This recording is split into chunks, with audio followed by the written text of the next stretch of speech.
All right, kids, here we are. Here we go. It's the Matt Murphy radio portion of the broadcast day on Super Talk 99.7 WTN. Do not adjust your radios and fear not. We're going to try to plow through some of the technical difficulties that all of us have been experiencing throughout the course of the broadcast day, and we'll tell you more about that in mere moments after I introduce you to the show and offer you pleasantries. Good afternoon. May I be the first to say it's 12:05. This is Super Talk 99.7 WTN. For what it's worth, I could act like the radio station is acting right now. I could replicate what the transmitter is doing right now, but if I did that, you couldn't hear anything that I'm saying. Because right now you're probably only hearing about a third of what I'm saying, and that's okay. That's all well and good. You know what? Frankly, what I say, only about a third of it is worth hearing anyway. Let's be honest. One way or the other, we will plow through and offer you different platforms to listen, and I hope and I encourage you to take us up on that opportunity and that offer. So it is my portion of the day. I hand off to the Drive with Brian Wilson coming up at 3 o'clock this afternoon. Until then, it's you, it's me, it's you on the phones, it's you on the super text line. Wherever you want to communicate with us, you're invited to do so. 615-737-9986 is the telephone line. 615-737-WWTN.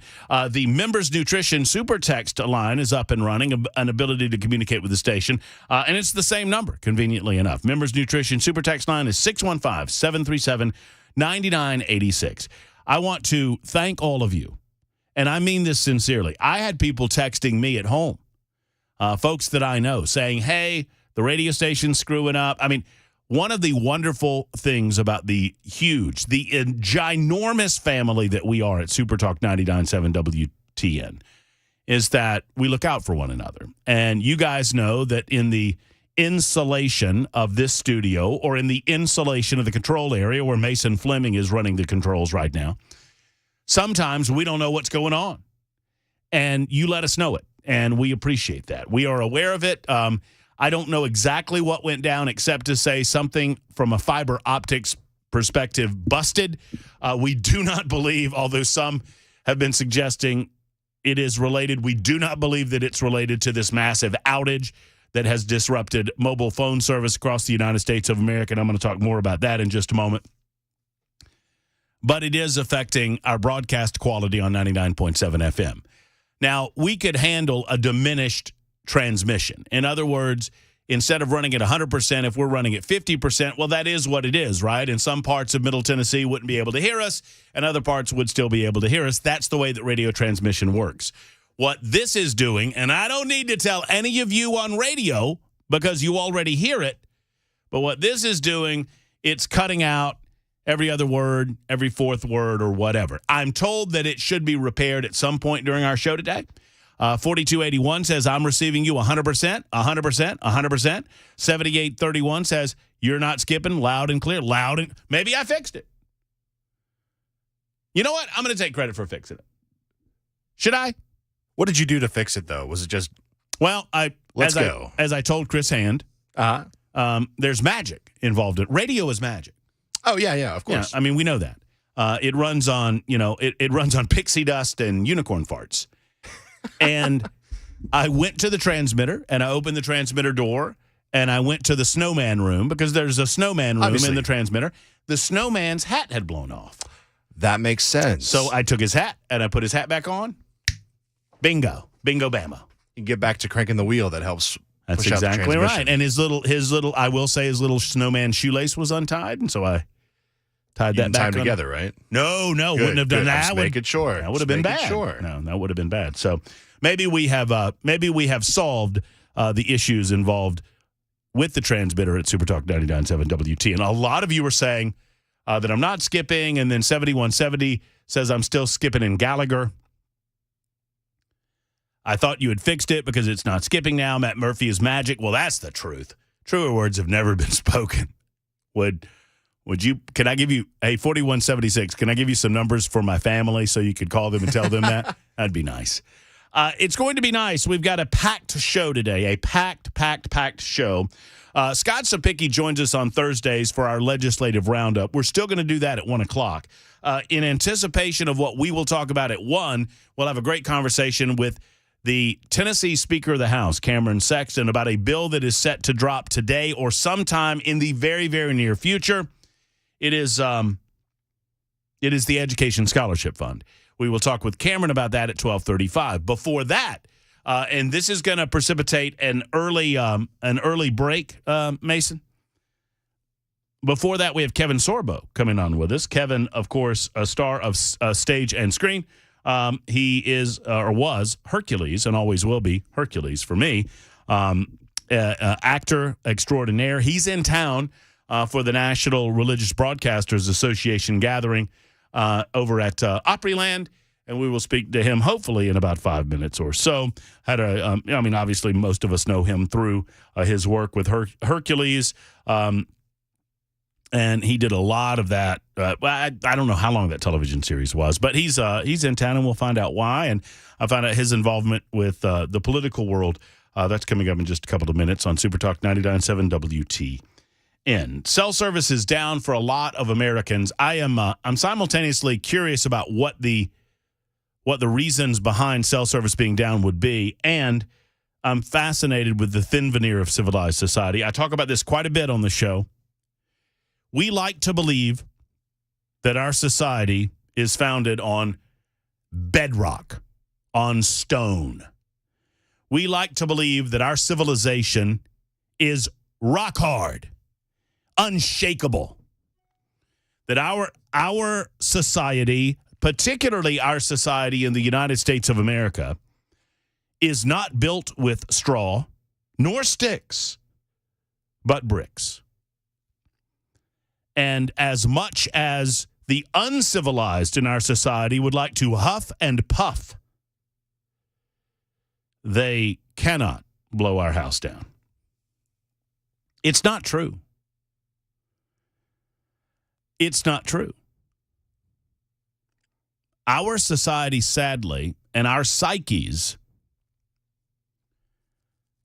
have become so fragile that when we see a daytime disruption in our cell phone service, it freaks us out to this point. 0738 says AT&T. I have AT&T, and my AT&T never went down. So, I don't know. I don't know what to tell you. Some, it went down for some. It did not go down for others. Some are suggesting that it's all part and parcel of the election year and it's a test run. A lot of people have a lot of conspiracy theories about what's going on. Here's what I know. If you want to understand what I mean when I talk about the thin veneer of civilized society and how fragile that veneer is and how easily cracked it could be, turn the lights off for 3 weeks and see what happens.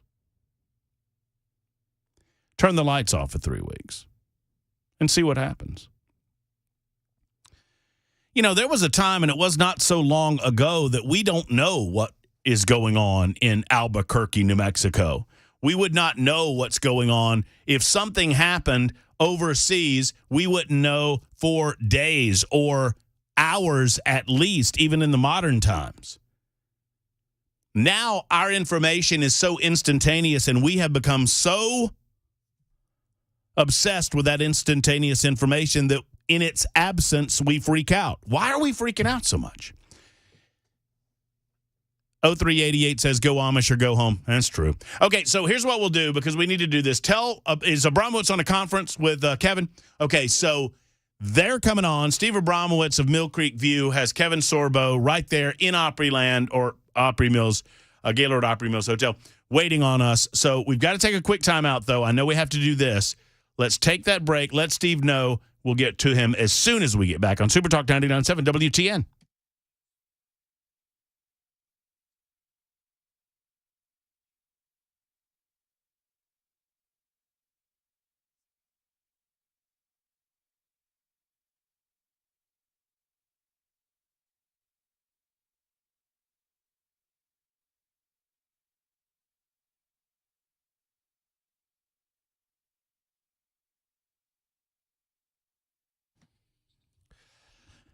So I was at Dr. Poss yesterday afternoon, and I was getting my brand new appliance. My appliance is for sleep apnea. I was unaware that I had sleep apnea until I began a conversation with Dr. Stephen Poss in the Sleep Apnea and TMJ Solution Center.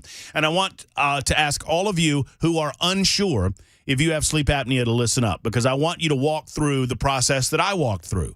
And that is, talk to Dr. Poss. Allow him to administer a sleep study for you. You engage in this sleep study in your home. He gives you all the stuff, and it's not a lot, but he gives you the necessary items that you can use to engage in a sleep study at home to see how many times you stop breathing in the course of the night. I did not believe that I had sleep apnea, and I do. I have moderate to almost severe sleep apnea, but Dr. Poss has fitted me with an appliance. I wore it for the first time last night, and I'm telling you, I expect to get more energy out of this. If you're feeling run down and sluggish, if you need to pound coffee just to keep going in the afternoons, it could be sleep apnea. Let's get with Dr. Stephen Poss and the Sleep Apnea and TMJ Solution Center to see what he can potentially do for you to solve this and to get you a better night's sleep, a restful night's sleep, and to avoid some of the pitfalls that come with sleep apnea from a health perspective. Brentwood and Murfreesboro, those are the two locations. drposs.com, drposs.com. For more information, drposs.com. Tell them Matt Murphy sent you.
(12:18) back after it. Super Talk 99.7 WTN. I am told by many of you that we believe some of the transmitter issues have been taken care of. So that's great. The magic is working. Matt Murphy magic. Triple M. There you go. It's the power of Friday Eve, man. I'm just saying. Easy. I'm here on a Thursday. I do. Unfortunately Well, for you. you know what? When company leaves, you and I are going to talk. But we got company. 615-737-9986. Steve Abramowitz is on the line. I think we've conversed in with Kevin Sorbo as well. Hello, Steve Abramowitz. What's going on, my brother? Matt Murphy, Patriot Mobile, I believe, was all good all week. What's going on in your world? You've been out at Opry Mills, at Gaylord Opry Mills for a big goings on out there. What's happening out there? It's the National Broadcasting event. Donald Trump will be here tonight, and I'm hanging out with my new best friend, Kevin Sorbo. Mill Creek View is dedicated to truth and lovers of truth. And so it was obvious that Kevin and I would hook up together one day. He's episode 155, by the way, on Spotify, iTunes, and Rumble. And I thought it would be fun if he talked to you. Well, we absolutely love it. Is he there with you now? Is he listening to our conversation right now? Yeah, but I think he's on Verizon. No, he's right here.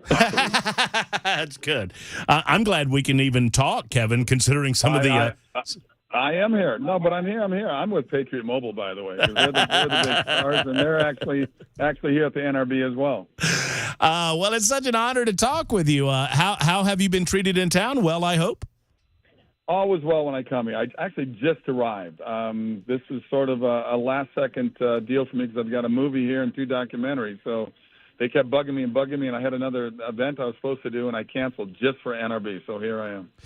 Well, what you mentioned movies, you mentioned you keep busy. I know you're incredibly busy with a lot of different projects, and you seem to, Kevin, and I don't want to assume anything, but it feels like you are more and more gravitating toward faith-based projects. And I know that you're a faithful man, you're a Christian man. Is that intentional on your part, or is it just natural that you come together with these folks? Well, to back up, about 12 years ago, a manager and agent of many, many years called me in and said they couldn't work with me anymore because of my conservative values and being a Christian at the same time. So that made them very upset because those things are like kryptonite, apparently, to Hollywood. And I formed Sorbo Studios and I've been doing a lot of my own movies. But really the first faith-based movie I did was a movie called What If? And What If is the same guys who did a little movie I did called God's Not Dead a couple years later, which was a huge hit. But in my book, What If's even a better movie. It was directed by Dallas Jenkins, who's doing The Chosen right now, which is pretty huge. And that really put me down that road. So I've been doing these for a good 12, 13 years now because I want to do movies that Hollywood used to do and Hollywood doesn't do anymore. So I stay away from the woke, crazy, cancel culture world that they want to live in and do movies like that of hope and love and laughter and redemption and faith and things like that. So I'm going to keep doing those kind of movies because that's what people stop me for now all the time. Well, and we need more of you, Kevin. I mean, it does take a sense. I mean, I don't want to assume this. Talk to me about where that courage came from, because I know that it takes a certain level of courage to put yourself out there. You've made a name for yourself. You're a very famous guy. You've done all of these projects. You've been in all of these films, obviously the Hercules series and all of that. And for you to kind of draw what seems to be a little bit of a line in the sand and say, okay, and maybe you answered it, that you didn't do that, they did that to you, but there's a level of courage out there, and we need more. I know that there are more conservatives in Hollywood. I know that there are more Christians in Hollywood that are just afraid of this because they're afraid of losing their careers. Am I right or wrong? You're completely right. Fear is an amazing weapon, and, our government showed it in full force during COVID, didn't they? So to me, it's you got to fight back and not be afraid. I get stopped. I mean, every movie I've been doing, I've shot over 80 movies, and I would say in the last 6 to 7 years, every movie I do, and I do about 4 to 5 of these independent movies a year, actors pull me over to the side, or a producer or a director, a lighting guy, whatever it may be, like we're doing a little drug deal. They want to get away from everybody and say, hey, man, thanks for being a voice for us. And I say, come on, be a voice for yourself. But they're all afraid to have, what happened to me happen to them. And I said, look, yeah, Hollywood's not calling me for big-name movies or TV series anymore. That's fine. I'm still staying busy, still making movies. And we need to wake up the lions because the sheep, trust me, the sheep are going to be the sheep. And we're here to wake up the lions and get them to not be afraid. I absolutely love it. I mean, it's so good. And I want to thank you for taking that gentleman next to you, Steve Abramowitz, under your wing. He needs all the help he can get, Kevin. Well, we're working on a little project together as well, and maybe Steve will tell you about what we're doing. Abramowitz, what's going on? What do you got going with Kevin Sorbo? Well, I got the podcast, and I own the 2 other ones, Washington and Florida, and I've got the newspaper that comes out on a regular basis, and the website that's going to be called Heartland Journal now since it's leaving Washington. Well, why not executive produce a movie? So I am putting together an ensemble cast of lovers of truth. Kevin Sorbo is going to be my right-hand man, and I'm going to be his right-hand man, I guess, one way to say it. And we're going to try to make this thing a large-budget blockbuster that everyone's going to want to see, that has a message that everyone needs to hear. He's got the Reagan movie coming out later this year, and he has an event up in Sevierville Tell them about that, Kevin. Sevierville, May 30 and 31 and June 1st, Thursday through Saturday. We got an amazing event. It's like a Comic-Con, but it's not a Comic-Con. It's a faith and family convention. And so if people go to riseupcon.com, they can check it out and see all the wonderful actors that are going to be there, and writers and producers and music guests. And we're going to actually have a couple of movies we're going to screen, a couple of documentaries. And we have a charity golf event happening as well, right there in Sevierville. So I hope people will come and join us and fill the place up. It's this spring, what I just mentioned, end of May, and riseupcon.com. Please check it out. And I'll just add that my friend out of Chattanooga is in the Motivational Speaker Hall of Fame. Chris Widener wrote a book called 4 Seasons. You can buy it on Amazon anywhere you want. Books a million. And that is the epic saga that I believe Kevin's going to win some awards. And if Academy doesn't want to look at him because they're too woke, that's okay. We'll accept a dub. And, you know, they hate the truth. Well, that's right. That's right. And the truth of this movie is that we're all going to die. There's one certain reality on this in this earth and in this life is that we are all going to leave this mortal coil. That is for certain, Steve. Kevin, what can you? I mean, I know a lot of people are excited about the Reagan movie, and since Steve brought it up, when can we anticipate this thing happening? When is it coming out? Do you know? You might know better than me. I don't know. They keep moving it, but hopefully, and it would make sense before the election. So I'm hearing rumors of different dates this year, but nothing is concrete. But the Reagan movie is done. I played a pastor, and it's Dennis Quaid plays Reagan in it, and it's going to be it's huge. I mean, they're covering him from teenage years to death, so it's a big movie. Well, and if you see, and I don't know, Kevin, you've probably seen these stills. If you see the still shots of Ronald Reagan in his cowboy hat, and there's one, there was a poster that I saw a week or so ago of Dennis Quaid. It's a little odd how much he is personifying that look and that feel and that smile of Ronald Reagan. Yeah, no question. I believe he played Carter in a movie too, or in a miniseries. So he's got both sides of the political aisle. And Rob Lowe did JFK. Hey, Matt, the movie that's coming out August of this year is called The Firing Squad with Cuba Gooding Jr. Amazing story. Kevin's obviously involved in that. That's why he's here. Story that CNN, MSNBC, all the mainstream would never tell. Kevin, tell them the plot. Tell me a little about the story, Kevin. Well, it's a story about my character. Actually, he murdered somebody in his 20s. He was on death row for like 40 years. And during that time, he found God, and he becomes a pastor while he's serving. And he's in there preaching to everybody. He turned many people to God. It's a true story, and set in Indonesia just 10 years ago. And when the actual termination of his life happened, because he was put up in front of a firing squad, which they still have down there.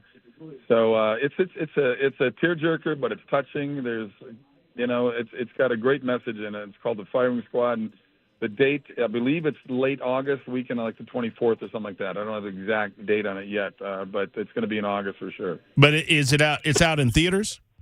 It'll be in theaters. Okay, great. 3,000 theaters this summer. Excellent. Yep. Well, we'll obviously be looking forward to that. And what are you looking forward to today? What are you guys doing today, Steve? Well, I got to do my show in a couple hours. I did it yesterday from behind a black screen right over the little Lover's Lake thing that people take their tours through the, whatever that is called, the lazy river. If I'm lucky, I'll get to represent Kevin around town here and shake hands. And it was so exhausting yesterday. This is an amazing event. Last night, Marsha Blackburn spoke, Sebastian Gorka spoke, Todd Stearns over there from Memphis was here. A lot of people that believe the entertainment business is the right place to tell the truth. Well, Steve, I would ask you this question, but I think I know the answer, so I'll go ahead and ask Kevin Sorbo. Kevin, do you think you'll get a chance to meet the president, Donald Trump, today? I think he's coming into town. Well, surprisingly, I go to Mar-a-Lago at least once every 2 months to meet him quite often, and we golf together as well. So I kind of know him. I'm hoping I get to. Well, I mean, I knew that you golfed with him. I didn't know if you would be able to get together with him today. Who wins those rounds? You guys keep score when you're golfing, Kevin? Well, I do. That's a great answer. He also catches the biggest fish, and he's the best dancer. Well, it is an absolute delight to get a chance to speak with you. And, Steve, thank you so much for everything that you do with Mill Creek View and for giving us the ability to talk with the famous Kevin Sorbo. We'll be looking for the firing squad later on this year, looking for Reagan later on this year, and looking for the many, many projects that you're involved in. We want to support Christian men and women who are in the industry, who support the type of values that we believe in, and we thank you for what you do, Kevin. Well, thank you very much. And a couple of quick things real quick here. I want everybody to go to sorbostudios.com. That's sorbostudios.com. It's my wife's site along with me. Lets you know everything we're doing that's out there right now. I've got 4 of the movies in post-production right now. I got 2 documentaries coming out this year as well. One deals with the Last Supper. Unfortunately, it's not going to come out in time for Easter, which is a little disappointing, but it will be out this year. And it's called Eating with the Enemy. And the other one, I spent 3 weeks in Israel. Through archaeological digs, we traced the flow of the Ark of the Covenant, and it's called the Quest for the Throne. And that'll be out later this year as well. Wonderful. And more important than Donald Trump, I got to meet Sam Sorbo, who is an amazing person. So that you'd be lucky to meet her one day. Well, absolutely, and there's no question. She's the power behind the website. I know that, and she's probably the power behind the man. We know how that goes. Kevin, thank you. Steve, thank you, and we'll talk to both of you again very soon. Take care. Thank you very much. Appreciate it. Absolutely. There's Kevin Sorbo and Steve Abramowitz joining us for a few good moments. It's sorbostudios.com. Kevin has kind of gone out on his own, and over the last 12 or 14 years, he's made a point to do independent movies that reflect better and more wholesome values, family values, which is nice to see in this day and age. It is 12:31, Super Talk 99.7 WTN. I think we've got some of our signal issues fixed, and hopefully we'll have an opportunity to speak with Cameron Sexton in just a moment. He is the Speaker of the House of the State of Tennessee General Assembly, and he's with us next on Super Talk.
Well, I warned you it would be a busy show, and it is a busy show. From Kevin Sorbo, star of Stage and Screen,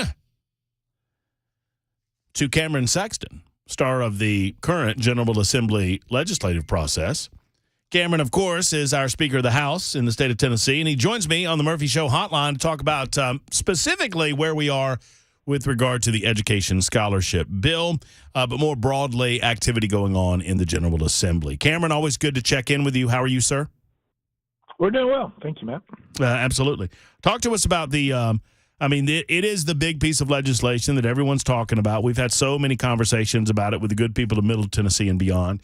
It is obviously the opportunity for Tennessee families to take advantage of this scholarship to get their children in a better educational setting or a better educational situation. Let us know where we are in the process right now.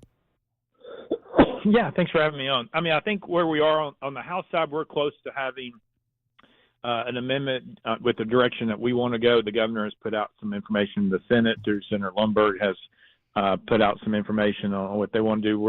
We're going to spend our time over the next 3 or 4 weeks trying to get us to a point where we're all in agreement. Not that we're not close, but what I will say is, it's kind of like the conversation we had last time. Is we're trying to empower parents to have the capability, whether they have the means or they don't have the means, to be able to send a child to a school that benefits their needs. And so that starts with choice. We think that that's an important aspect of it. And so the bill does deal with the $7,000 scholarship outside of TISA funding. There will be some accountability measures in there, not a ton. But at the same time, on the House side, as we're empowering parents, we want to empower the teachers in the school systems that are performing well in K through 12 and treat them more like a private school and give them more flexibility, more autonomy. When you see our amendment come out, I think what you will see is you'll see some choice items in there, but you will see us doing things to reduce the number of tests that are in the public schools that we think are over-testing our students and causing more burdens than instruction time. So we're going to dramatically increase the amount of instruction time and provide some other flexibilities in there that we think that will be very beneficial to K through 12 and move us into a direction where we can be proud of our public schools, but also give parents at the same time the ability to go to a school of their choice, whether it's a private or something else that they think is best for their child. Well, and it should be noted that I don't believe that this is in any way going to harm public schools. As a matter of fact, I think you would have a very different attitude about it if that were the case. I think it's going to benefit all schools and give parents a better ability and more freedom to figure out what is going to be best for their individual children, right? No, absolutely. Absolutely. Look, at the end of the day, what we do know from every state that passed some kind of school choice, 90 to 95% of the students remain in public schools. That's still a vital part. But what you also know is that parents need to have choice. And the issue that I take is we all sit back, and if someone has the means or they have the income or the capability financially to pull their kid out of a public school and send them to a private, no one complains. We all accept that as, well, that's just the way it is. But when you say, why can't everybody have that same opportunity? Why can't the family that can afford it or the family that's trying to work 2 jobs to afford it, why should the state not give them the same opportunity as someone else who has the means to do it? And so it doesn't destroy anything. If anything, it enhances it. And D.C. has school choice, and they have seen exactly what you're talking about, Matt. They have seen their traditional schools improve. They've seen enrollment in traditional schools increase. They have more people living inside Washington, D.C. than they've ever had. So the narrative that sometimes the left wants to say is you're going to destroy public schools is just not the case. In every place that I've seen, it hasn't done that. It's enhanced them, but it's empowered the parents. Our version is different because we're going to go back and try to put things in the classroom that will even propel public schools to be better, even as we give parents choice. It's my understanding in our conversations with some members of the House of Representatives who are who have been a part of some of the discussions, the behind the scenes discussions. They're not making me privy to those discussions, but I do get the sense that there's some concerns that have been expressed from homeschool parents and organizations representing homeschool parents, and it's my understanding that that has kind of been left out of the bill, if you will. Is that your understanding as well?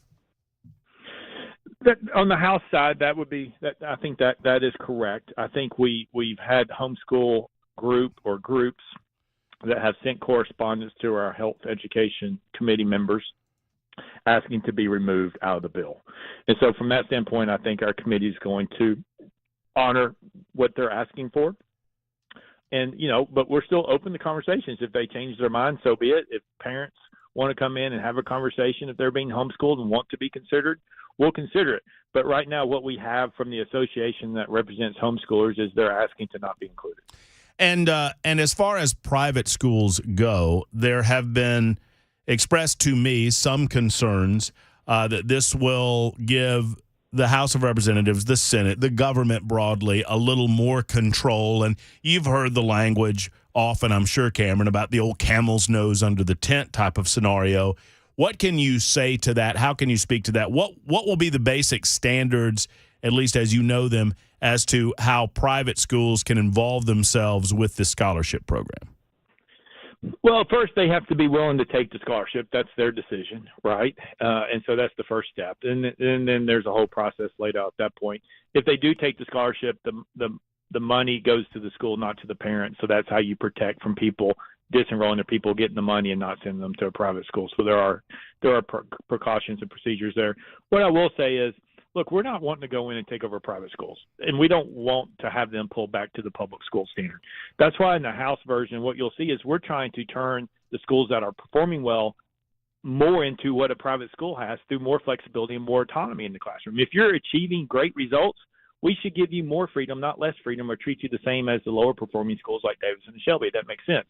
But there are things that we're going to ask them, like if you take the scholarship for that child, not for the whole school, but that child or that student that's in your school that's on that scholarship, they need to take the Tennessee assessment or some nationally recognized assessment. Almost all private schools that have some form of accreditation already do that, and so that's not going to be a big deal to them. We're going to ask them to report for that student on that scholarship, report how they're doing back to us. Not everybody, but if it's the money that on the scholarship they're using, we should know how that student's performing. But we do also have safeguards protected in there that if a student leaves public school and they go to a private school and then they come back after a certain date, that the public schools should not be held accountable for that student's achievement or lack of achievement, for example. And so we've got that protection in there. But our goal is to have a little bit of accountability, little things that we need to make sure that the student is performing its own scholarship. But we are going to, in the House version, move to treat high quality, good public schools more like a private school, and move in that direction. I want to ask you a couple of other questions while I have you, not related to the education scholarship bill. One, this incident that happened over the weekend. I mean, I don't know of anyone in the state of Tennessee did not look at this group of people. I even hesitate to even give them the gravity to call them neo-Nazis, but they are what they are, spewing this vileness out in our public streets. Everyone's condemned it, and you were a sponsor of a piece that I believe William Lamberth presented as a resolution. I think you were one of the sponsors, along with many, many others, to condemn neo-Nazism in the state of Tennessee. Speak to that for a minute, if you don't mind. Yeah, so Leader Lamberth had a resolution. It passed on the House floor unanimously, I believe. There's a couple members who are absent, so obviously it's not 99. They were excused for the day. But it condemned neo-Nazism and the hate group that they are. There's no place in our society. There's no place in Tennessee. There's no place in America for all of that. And so we thought it was important enough to stand up against it. It shouldn't be a political issue. I think, unfortunately, some people are trying to use that as a political issue, saying, oh, it's because Republicans and this is all because of whatever. That's just them wanting to make a political message. But at the end of the day, we should all stand against neo-Nazism and what they stand for and what they believe, and make a strong stand. And I appreciate the members today on the House floor standing up for that. It seemed to me that one representative in particular, Justin Pearson, pointed the finger directly at his colleagues in the House of Representatives and the Senate and said that what happened last Saturday, and I'm quoting him, is the result of the undemocratic, abusive tactics of Republicans in the Tennessee General Assembly. That's you, Cameron. How do you respond to that? Like I said, he wants to make it political. It's not political. It's just nonsense. What it is you have people who just want to divide people. And this should be a unifying aspect to come out against them. He wasn't here today, so I don't know how he would have voted on that resolution. But look, he's going to say whatever he wants. He has a whole different vision. Wait, wait a minute. He wasn't present when the resolution passed? No, he said he was excused for all day today. I don't know what he had, but he was not on the board today. That's interesting. So, of all of the people, what was the vote? Was it unanimous? I'll have to get to you. I believe it was unanimous. I think there were 6 people who were excused today, so roughly it should be about 93 votes. I find that very interesting. Probably more than you. I mean, you've got other priorities to deal with, but I find it very interesting that he did not see fit to be there to vote along with his colleagues in the Republican majority on a resolution condemning neo-Nazism. He was absent. That's interesting to me. There's another piece of legislation that's before the House of Representatives, supported by Representative Gloria Johnson, regarding minimum wage. Where are you on that bill? Oh, I'm not voting for that. We have a federal minimum wage. We don't need a state minimum wage. You look at jobs in Crossville, we have Buc-ee's. They're paying so much more than what the minimum wage is. They're starting people out at $18, $19, $20 an hour. I know it. So the marketplace is working. And so, that's just a failed policy of the Democrats. And, we're not going to pass that here in the state of Texas. Well, I responded on social media. It's like, well, Gloria, if you think 20 is great, wouldn't 50 be better? But they don't seem to have any grasp of how basic free market economics works. Well, if you do that to small businesses, look, you can go look at, I think it was in Washington and Oregon where they imposed that. And what happened is you had businesses cut employees. They reduced the number of employees. They did other things. And so, as well as raising the cost of the products. And so you need to let the market work itself out. I know we're in a Biden economy where prices are going through the roof. And that's without them trying to increase the minimum wage to whatever level they think they want to. And so if you think we had inflation before, watch if that happens. If Gloria gets her way, she's going to destroy the economy. Well, and speaking of our economy, one final note on this. There's House Bill 2641, who I believe House Majority Leader Lamberth is the sponsor, that would allow local governments to cut grocery taxes, considering the amount of inflation that we're dealing with Joe Biden's economy. This is a piece that's set to roll out. What, if anything, do you know about this bill? I know there's many, many bills on the table. I'm not trying to put you on the spot, but look, from the state side, we reduced the sales tax on groceries over the last several years on Governor Haslam's administration up to here. And then we give them sales tax-free holidays as well. But also the locals on their sales tax, they have imposed, the 2.75% on a lot of places in our state on local sales tax. They should have the option. The voters should be able to go talk to their local government about if they want to reduce the local option on that on groceries. That should be a feasible thing to do. I think that it makes sense. Let the locals, if they want to reduce it, they can. Their portion. Cameron, always great to catch up with you. Thank you for everything you're doing. We cannot wait to read some of the language on the scholarship bill. I know that is a top priority for so many parents across the state of Middle Tennessee. When do you expect that the folks will be able to consume a little bit more of this? When do you think the full thing, and I know the House and the Senate are dealing with different aspects of this, but when do you expect the House side to be done? So the House side, I think we're on our second or third revision to where we started, and so we hope to have something maybe tomorrow, but we're going to go through it. We want to release it and make sure it's right and there's not any typos or anything that's in there that is not worded correctly. So we're hoping that either tomorrow or this weekend, worst case scenario will be Monday, but it'll be out very soon. But we're willing to give the concepts. Like I said, look, the concept is easy. We want parents to be empowered. We want parents to have choice for their child. At the same time, we want to empower teachers in the classroom, give them more flexibility, especially if they're high performing, and reduce the number of burdens in the classroom and increase instruction time. And I think we'll get there.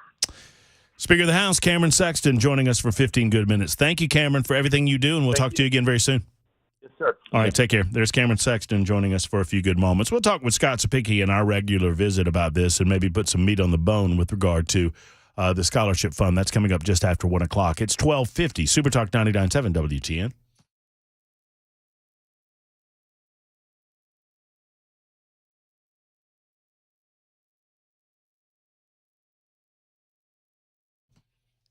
Hey, friends, it's Matt Murphy. The world-famous Glock store is available for you, your family, your friends, your loved ones, anyone within the sound of my voice that wants to go to the best gun store in the state of Tennessee, maybe even in the Southeast, maybe even in the United States of America. You can find it just off of Elm Hill Pike on Airlane Drive. It's called the world-famous Glock store. You walk in, the retail space is incredible.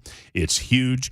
They have so many different types of handguns, long guns as well, for you to browse and to choose from. Of course, they have the many accessories that I've been talking about, most of which are manufactured right on site. Matter of fact, some of the performance parts that they install at the world-famous Glock store, they build at the world-famous Glock store, so you don't have to worry about shipping or anything like that.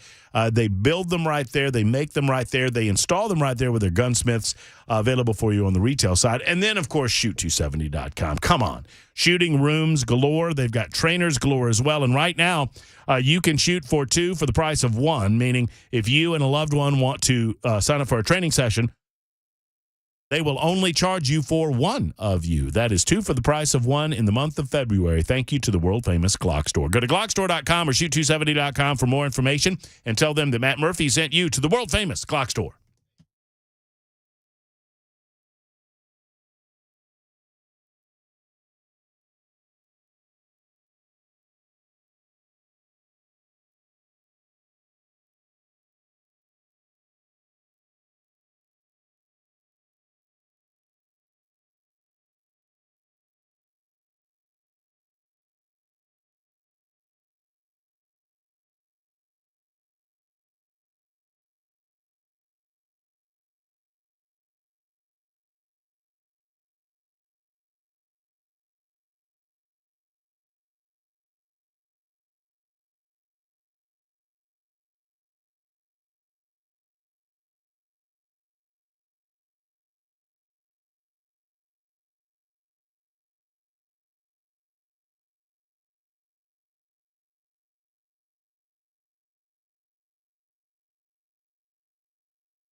All right, Super Talk 99.7 WT in a couple of moments before we go to the top of the hour newscast. And after that, another hour of the Murphy Show. At least we certainly hope so. You can join us on any number of different platforms. Many of you made yourself available to the Super Talk television side of things. I failed to mention at the beginning of the show there was so much going on that it is episode 517 of ours.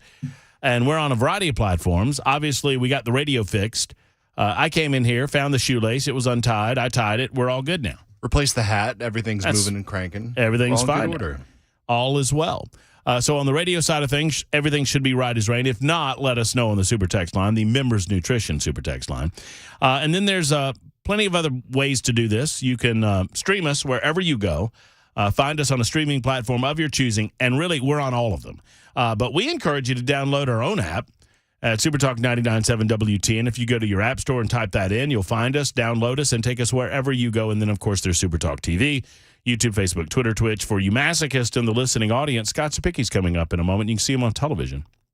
I kid only because the big man is in the studio, and I'm not going to look over at him. I think he's scared. He's going to try to scare me. Oh, yeah, that's scary. That is exactly right. Scott Sapicki, our weekly visit, our legislative roundup on the way, and I expect that there might be another question or two about education in the state of Tennessee. We'll do that next on Super Talk.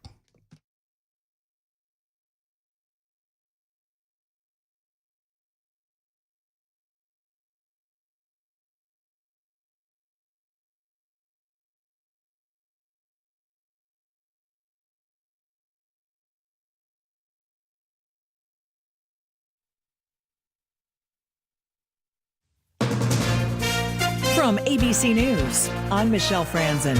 Victims of the Boy Scouts of America's sex abuse scandal involving troop leaders can move forward with compensation claims. That after the Supreme Court refused to halt the implementation of the organization's bankruptcy settlement. The $2.5 billion settlement was challenged by more than 140 survivors of sex abuse who said they wanted the right to sue the Boy Scouts individually. Without explaining its decision, the High Court declined to put the settlement on hold.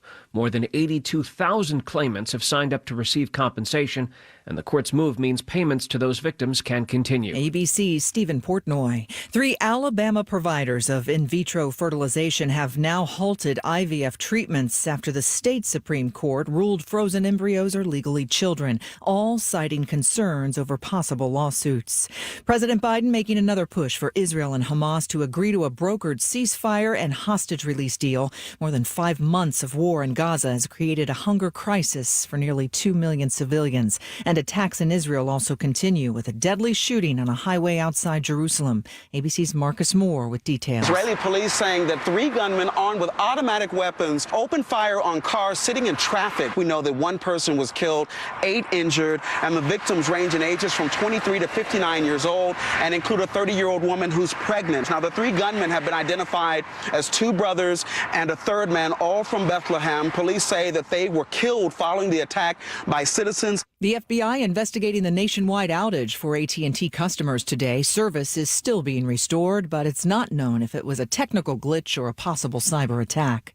In New Mexico, prosecutors in the involuntary manslaughter trial of Rust weapons handler Hannah Gutierrez Reed alleged she did not recheck ammunition on the set before handing the gun to Alec Baldwin, who fired the deadly shot.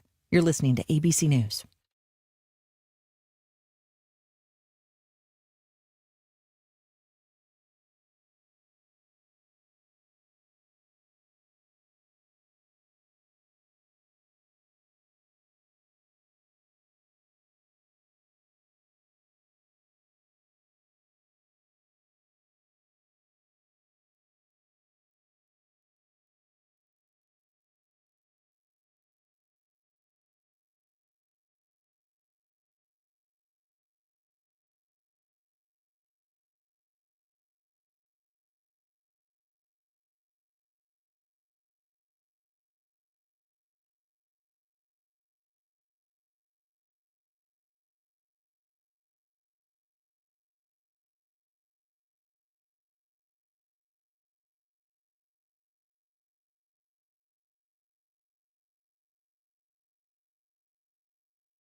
Hey, if you're enrolled in a plan, a healthcare plan, and you don't like it, I have some solutions for you. You know, you're not stuck with it.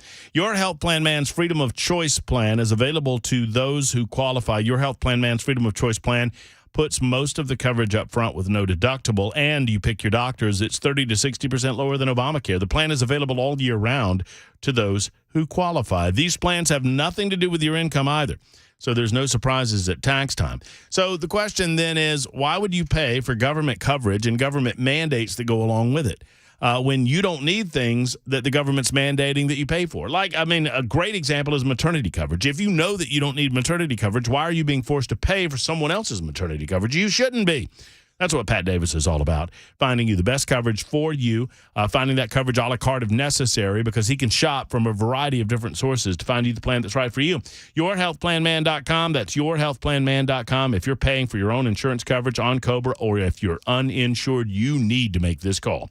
Pat Davis and YourHealthPlanMan.com. Here's the number, 855-4PLAN-MAN, 855-475-2662 for Your Health Plan Man, YourHealthPlanMan.com.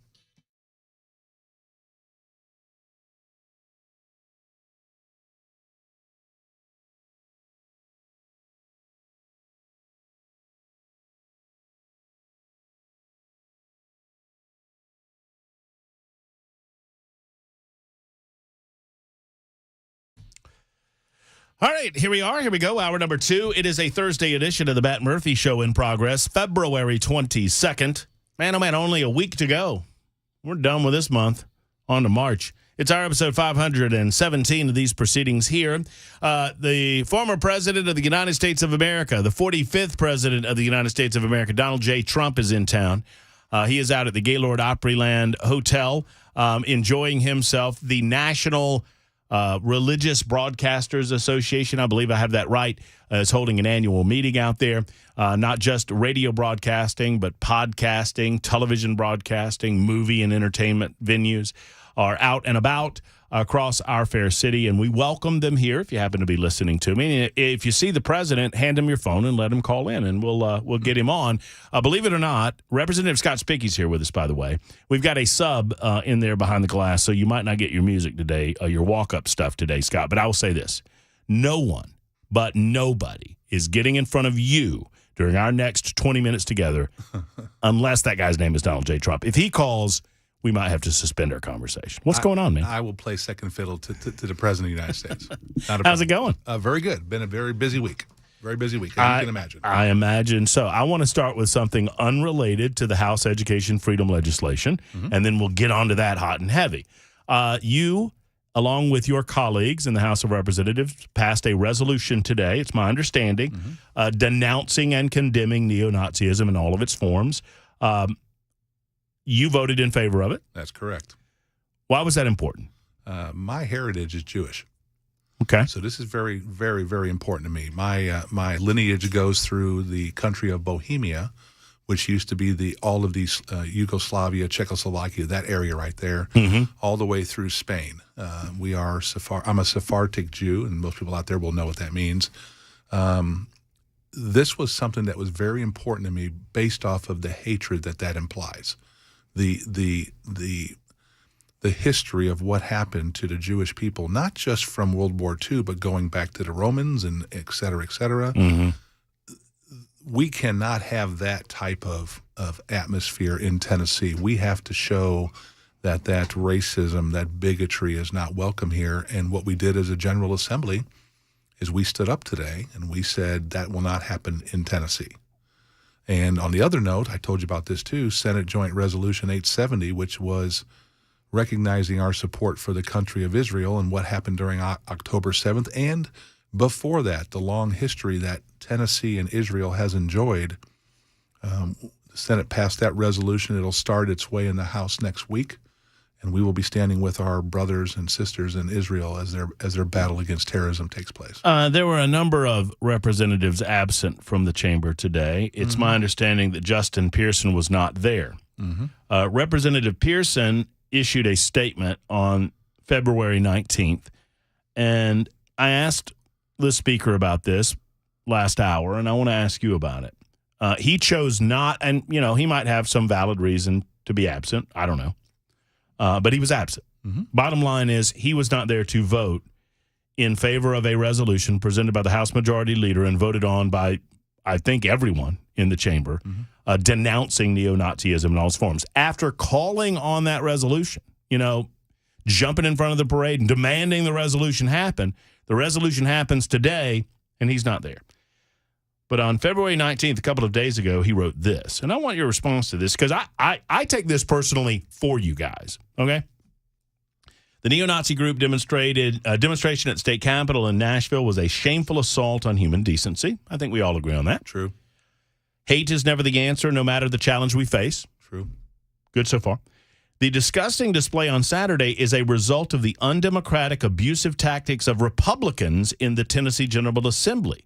Their tactics to target voices of dissension, people of color, the LGBTQIA plus community, and other marginalized communities across the state have created a climate of hate and division where hate and division fester. Anti-Semitism and hatred of marginalized people should never be tolerated and should always be denounced. Tennessee Republicans' blatant abuse of power and the climate of hostility and injustice they have carefully crafted give hate groups like the neo-Nazis tacit approval to march on the state capitol, spew their hate, and espouse division in our union. How do you respond to that? Well, the young representative from Memphis is trying his best to be relevant in the General Assembly. Our General Assembly, the people that serve there, I will tell you this, I've broken bread with everybody up there, and they are quality people. They are well-meaning, respectful individuals that do not want to trample on anybody's rights, will stand for what's right, and will oppose what's wrong. To accuse the members of the General Assembly of anti-democratic or oppression of certain groups is wrong. First of all, everything we do is constitutional by law. We represent the people of Tennessee en masse as 99 members. And currently the people of Tennessee have elected 75 members up there that are of a conservative Republican nature. And that legislators and the legislature that you see is a 100% reflection of the state of Tennessee. Now, if the young representative from Memphis wants to change that dynamic, then you better start appealing to more voters in this state, and therefore you'll change the outcomes. But if you're going to continue to spew hatred amongst your other members, then the place that you will be, where in the minority, will exist for a long time. Well, and sadly, and obviously, I know that you fellow members in the House of Representatives, and even I think I can speak for members in the Senate, you want to be professional and you want to be as welcoming as possible. It's difficult to do with this type of language.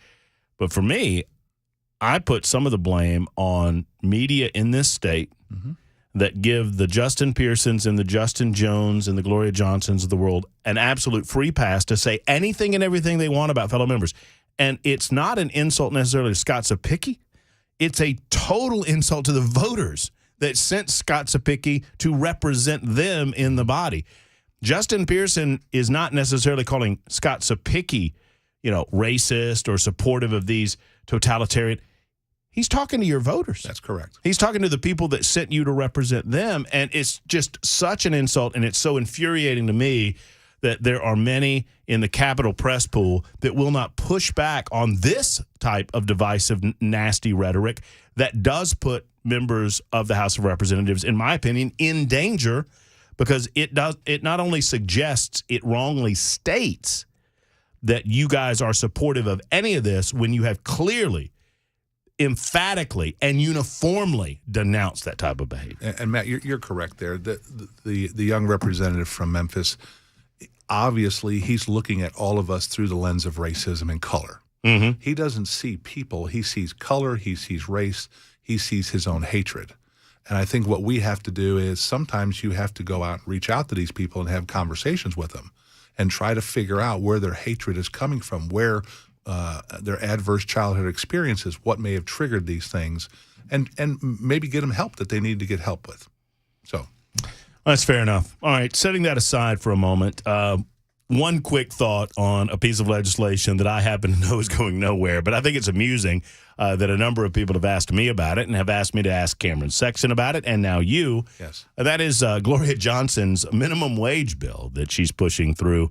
She says that, this federal minimum wage is way too little, and she wants $20 an hour minimum wage in the state of Tennessee. I would hope that she would lobby her congressman to get that changed, and if they so change it, then we will abide by it in the state of Tennessee. I don't know of any business owner that has hired people and pays the minimum wage. I really don't. I mean, I understand in a service capacity that's a little bit different because of tips and whatnot. Correct.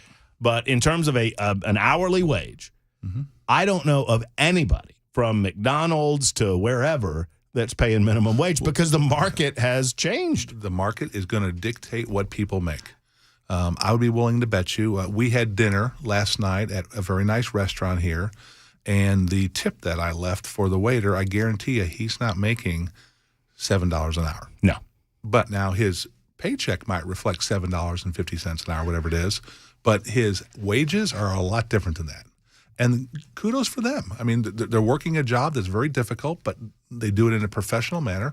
Walk down Broadway. I guarantee you there's nobody working there for minimum wage. Mm-hmm. So we don't set the market on that. We let the market set that, because what if we set the market too low? Well, that's right. I mean, right? No. And that's what I asked Gloria. I said, well, I mean, if we're just going to arbitrarily pick a number, $20, I mean, who can survive on $20? How about $50? I mean, that's what they're proposing out in California. Well, hopefully Gloria tips more than that when she has for her wait staff. Well, I would hope so. I hope so, too. Let's talk about this education freedom legislation. What bill is that? You know what? You tell me. I think it's the biggest talking point in the State General Assembly this session. It's the Education Freedom Scholarship count bill, and we're finally getting some meat on this bone. Tell me what you know about what parents can expect when we see the language of the bill. First of all, I want to give kudos to Governor Lee for being outspoken on this and creating this school choice atmosphere. I was there at the announcement when he made it, and we went to work right away. But what we also looked at, Matt, was we're not here to make our private schools that are performing at a high level like our public schools. What we're trying to figure out is, okay, what nuances in our private schools that are there that make them so effective that we can apply to our public schools. And so in the bill, I think you're going to see that reflection of those conversations with the school board association, the superintendents, teachers, right? Everybody involved here. And what we've come up with is something that I think is going to revolutionize education in Tennessee. For that matter, I think this bill is going to be one that gets copied in many states. And basically what we're going to look at, and the Speaker and Lieutenant Governor, I do appreciate their leadership on this, we are going to look at freeing up our teachers to teach. We're going to find time, not by expanding the day, but by finding time on things that they're doing that are taking them away from the educational hours of these students, such as we way over test. I mean, we just way over test. We're going to scale this back to the federal guidelines to where we're going to test in English, language arts, and mathematics every year. And then every 3 years, we're going to test in science, and then we'll put some social studies in there. We will cut testing in half. How did all of this, you and I talked about this last week, and I want to double down on it, especially for those who might have missed our conversation. How did we get to the point where we are? I mean, is it just the local communities, the state, and the federal government all requiring their own version of testing? How did this happen that we have created an atmosphere? I think you said that the average student is like 7 or 8 or 9 tests. 15 tests. 15 tests. So it's the old adage is the federal government says, hey, we want you to test this subject. And then the state government looks at it and says, well, we got to test that subject, but let's add 3 more on top of that, right? Right, because the state, see, I don't mean to get in front of your answer, but I feel like the state says, oh, well, if the federal government's going to judge us by their test, we need to test on our own before their test to make sure that we're where we need to be before we're judged by their test. And we have to send those numbers to them. So let's test our test. And then there's suddenly 3 or 4, and then the locals do the same thing on the state. And so suddenly, before you know it, all you're doing is studying for these tests. You got 15 tests. I talked to an educator back in Murray County, which I represent, and he was telling me, he says, between my tests, I have about 11 days. what are you learning in 11 days, right? It's a lot of tests. We need these we need these teachers spending time with these kids, getting them taught these standards we want so that they can show us the things that they know. So we have confidence as they move forward. You're going to see something with evaluations on teachers. If you're a high-performing teacher, we're not going to evaluate you every year. We don't need to. We're going to evaluate you every 3 years. And so the administrators who are doing these observations, Matt, they can spend more time with the teachers that are struggling in the classroom and get them the help they need to become better teachers, which drives everything forward for us. So we've talked often about means testing for families. Will that be in the bill? Yes, sir. Yes, sir. Tell me how that works. So the proposal you're probably going to see from us is something where, the governor's wanted 20,000 scholarships, and I think we're fine with that. What you're going to see is we're going to have it where everybody in the state of Tennessee will qualify to apply for this scholarship. But we're going to target those individuals at first that are economically stressed and are in these terrible schools that need a way out. Now, if there aren't enough people that apply at the base level, then those scholarships roll to the next level. Mm-hmm. And if not enough people apply, they roll to the next level. We are going to get to a point where we're going to have to figure out as a General Assembly financially how deep we're going to go in this. Normally what you see, I think the speaker said, about 5% of the student population in the state could wind up taking advantage of this. But public schools are here to stay. I don't know if you've made any comparisons to some of the other efforts that other states have made. Mm-hmm. It's our understanding that, and I think it's a credit to the desires of the parents out in Arizona, that in Arizona the system has been overrun with applications. Yes. Do you anticipate a lot of that? Do you fear that you'll get more applicants than you have spaces available? And what do you do if that's the case? So the mistake, in my opinion, from talking to people out in Arizona, the mistake that they made was there was no capacity, right? There was no capacity for a kid to go from a public school to a private school because they were all at capacity already. Mm-hmm. And so what happened was everybody who was already in private school applied for the scholarship, and all they did was dump a bunch of money into private school people and never affected the dynamic of giving a kid that's in a bad public school a better shot. Right. That was it's like 70-something%. Yes. Were already in private school, Right. and the 29% of whatever it was came from public. And that's why if you do the means testing first, you are moving that dynamic of kids that are in failing schools right over our shoulder, right over your shoulder. I can walk you to schools in Metro Nashville that are abysmal. And those kids got to get a better shot. So the idea is by prioritizing means testing, you're going to automatically prioritize kids that one would believe are in public school now, mm-hmm. and you're going to move them to private school. So you're going to take that percentage that you're seeing out in Arizona, and you're going to level it out or even tilt it the other way. We're going to tilt it the other way to make sure that the dynamic of our school choice is getting kids out of failing public schools that their parents believe and get them a better opportunity. You mentioned this last week, but now that you know more mm-hmm. and can flesh this out a little bit more, I don't know how you would include homeschoolers in this anyway, but the organizations that represent homeschoolers have been pretty clear to you and to Cameron Sexton and to others, hey, we're fine the way that we've got it right now. Yes, they've made it emphatically crystal clear to us that the risks far outweigh the advantages. Obviously, this is just for residents in the state. Oh, and U.S. citizens. Okay. So if you're a non-citizen, you do not qualify. That's if correct. You're non-resident, you do not qualify. And I'm just looking over some of the notes here. How do you make sure that the money, which I believe goes directly to the school, mm-hmm. right? Yes, sir. How do you make sure that money's going to an accredited school? So one thing we did, and this is in other states, what really kind of messed up the whole situation was you saw all these little micro schools, like we talked about, the McMurray School for Education, right? Mm-hmm. Pops up overnight, and there's no track record of success in the state of Tennessee. Well, that's for sure. Not at that school. In the state of Tennessee, they're good in football. Sorry, I don't mean to. My apologies. In the state of Tennessee, what we're going to require is to qualify for this scholarship as an institution. You have to be accredited by the state, and the way you get your accreditation is a 3-year track record. Therefore, we know we have solid data that the kids that are going to go to this school now have a school that has been performing at a high level. So once again, we're skewing it in our favor to make sure that when these kids are going to a situation, they're going to a better situation.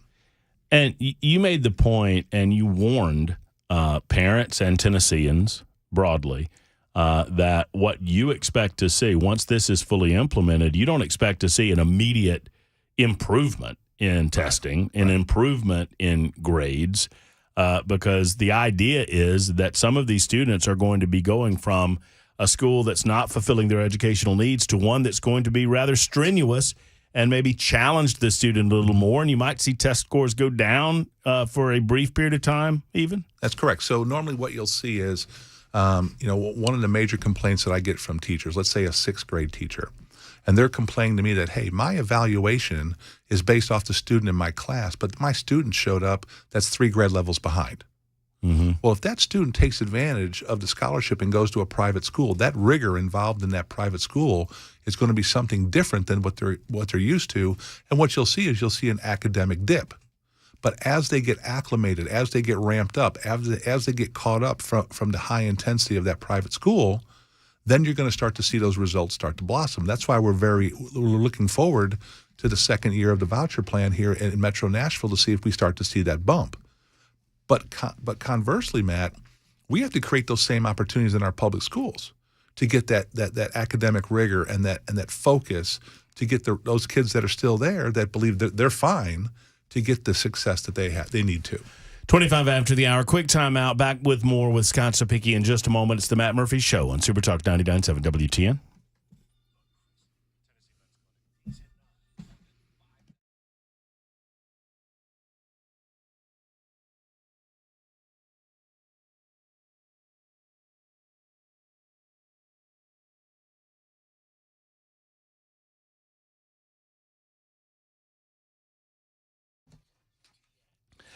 All right, fellas, I'm talking specifically to you. There is an organization in town that can help you with energy, motivation, or drive. Are you feeling sluggish, run down? You don't know why?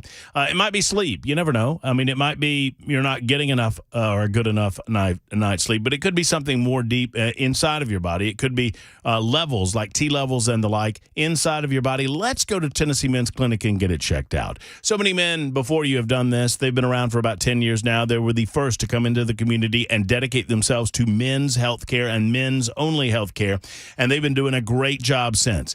Right here in Midtown, and now a brand new location in Cool Springs to serve you. So if you feel sluggish or run down, if you don't know why your energy level is where it is, if you don't feel like going to the gym, if you don't feel like getting out into the yard to do work, whatever the reason, if you feel like you're loading up on caffeine for some reason, why not go to the Tennessee Men's Clinic and allow them to examine you? Their qualified urologist can help you, whatever your need might be. If it's men's health related, it's Tennessee Men's Clinic. TennesseeMen'sClinic.com, or here's the number for that appointment, 615-208-9090, 208-9090, Tennessee Men's Clinic.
Super Talk 99.7 WTN. 1 or 2 more minutes with our good man, Representative Scott Cepicky, talking education. Don't gloss over just yet. This is a top priority in the General Assembly this year. And I know we deal with a lot of, we get in the weeds with this stuff, but it's important to be there in the weeds and to figure out what the heck's going on.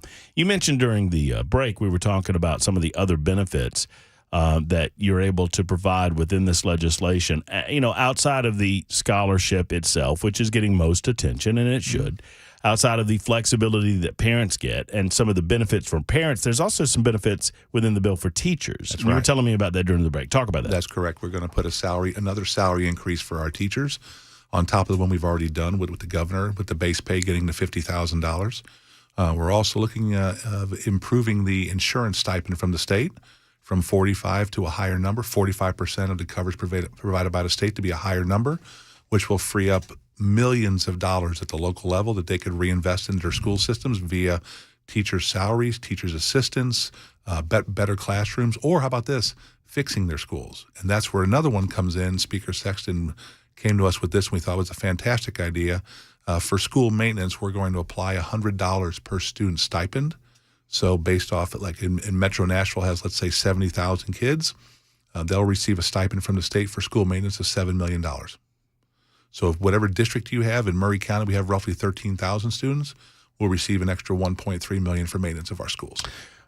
Based on the outline that you've been describing to us these many weeks, and now we're getting some more specifics on the outline, what are the responses that you're hearing, and what, if any, criticisms are you hearing? Well, I've heard from a lot of the superintendents and school boards, and they're cautious because they really haven't seen the language yet, and I get that. But this bill's in committee Tuesday. The language of the amendment has to be dropped by Monday. I know we're rushing as fast as we can to get it public for everybody to take a look at.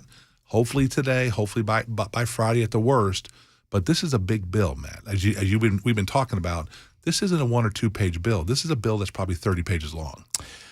This is an interesting question from Andrew, and I know we're running late here, and I apologize to you.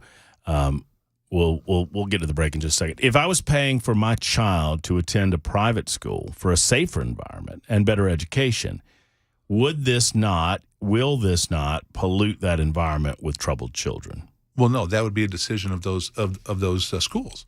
There's nothing mandatory in this for people to have to do on the private school. So the private schools aren't being forced to take these kids. That's correct. And if they don't want to participate, they're out. Well, but it does give a parent and a child an opportunity, if they have found themselves in a bad way, to kind of reset and do right by the kid and right by the parent. But the parent has a little responsibility to make sure Johnny or Sally don't get into trouble. And the school, private or otherwise, has an ability to, particularly private schools, they're going to have rules. And, that's correct. And the kids act out, they can get booted out of that school. They go back home. Right. And so they're going to go back there. And that's why we put that language in there that the speaker talked about. If they come back to the district after December 31st, then that public school is not held responsible for their academics that year. Drops. You're thinking the language will be down by Monday? Well, we're pushing. I'm going to leave you and go right back over to General Assembly and continue to work on this with legal. We are very close. If we can finally get an agreement on what the actual numbers are going to be in financing this, then we can probably solidify the bill. But basically, the things that we're talking about, Matt, are the things that are going to be in the bill. The language is going to be there. It's going to reiterate what we've just said. And I think when the language comes out, it'll be a very easy read.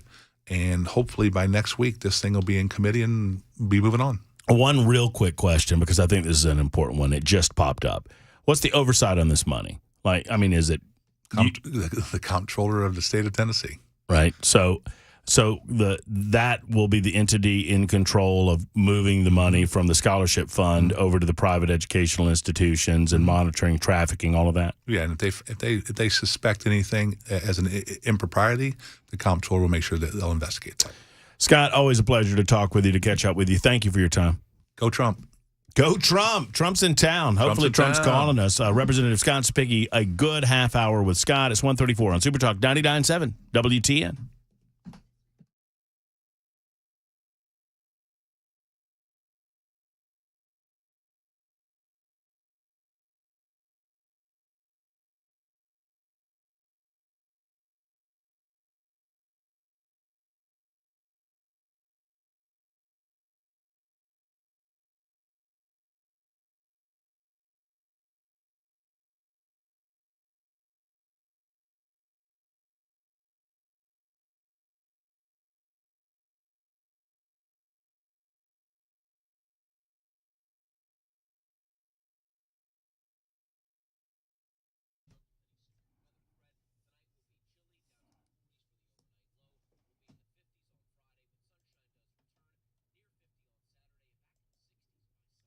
Hey, friends, it's Matt Murphy. Let's talk about the foundation of your home for just a moment. It's USS, United Structural Systems. USS are the experts when it comes to foundation repair, the experts when it comes to waterproofing, the experts when it comes to that poly-level lift system for your concrete, your driveway, your walkway.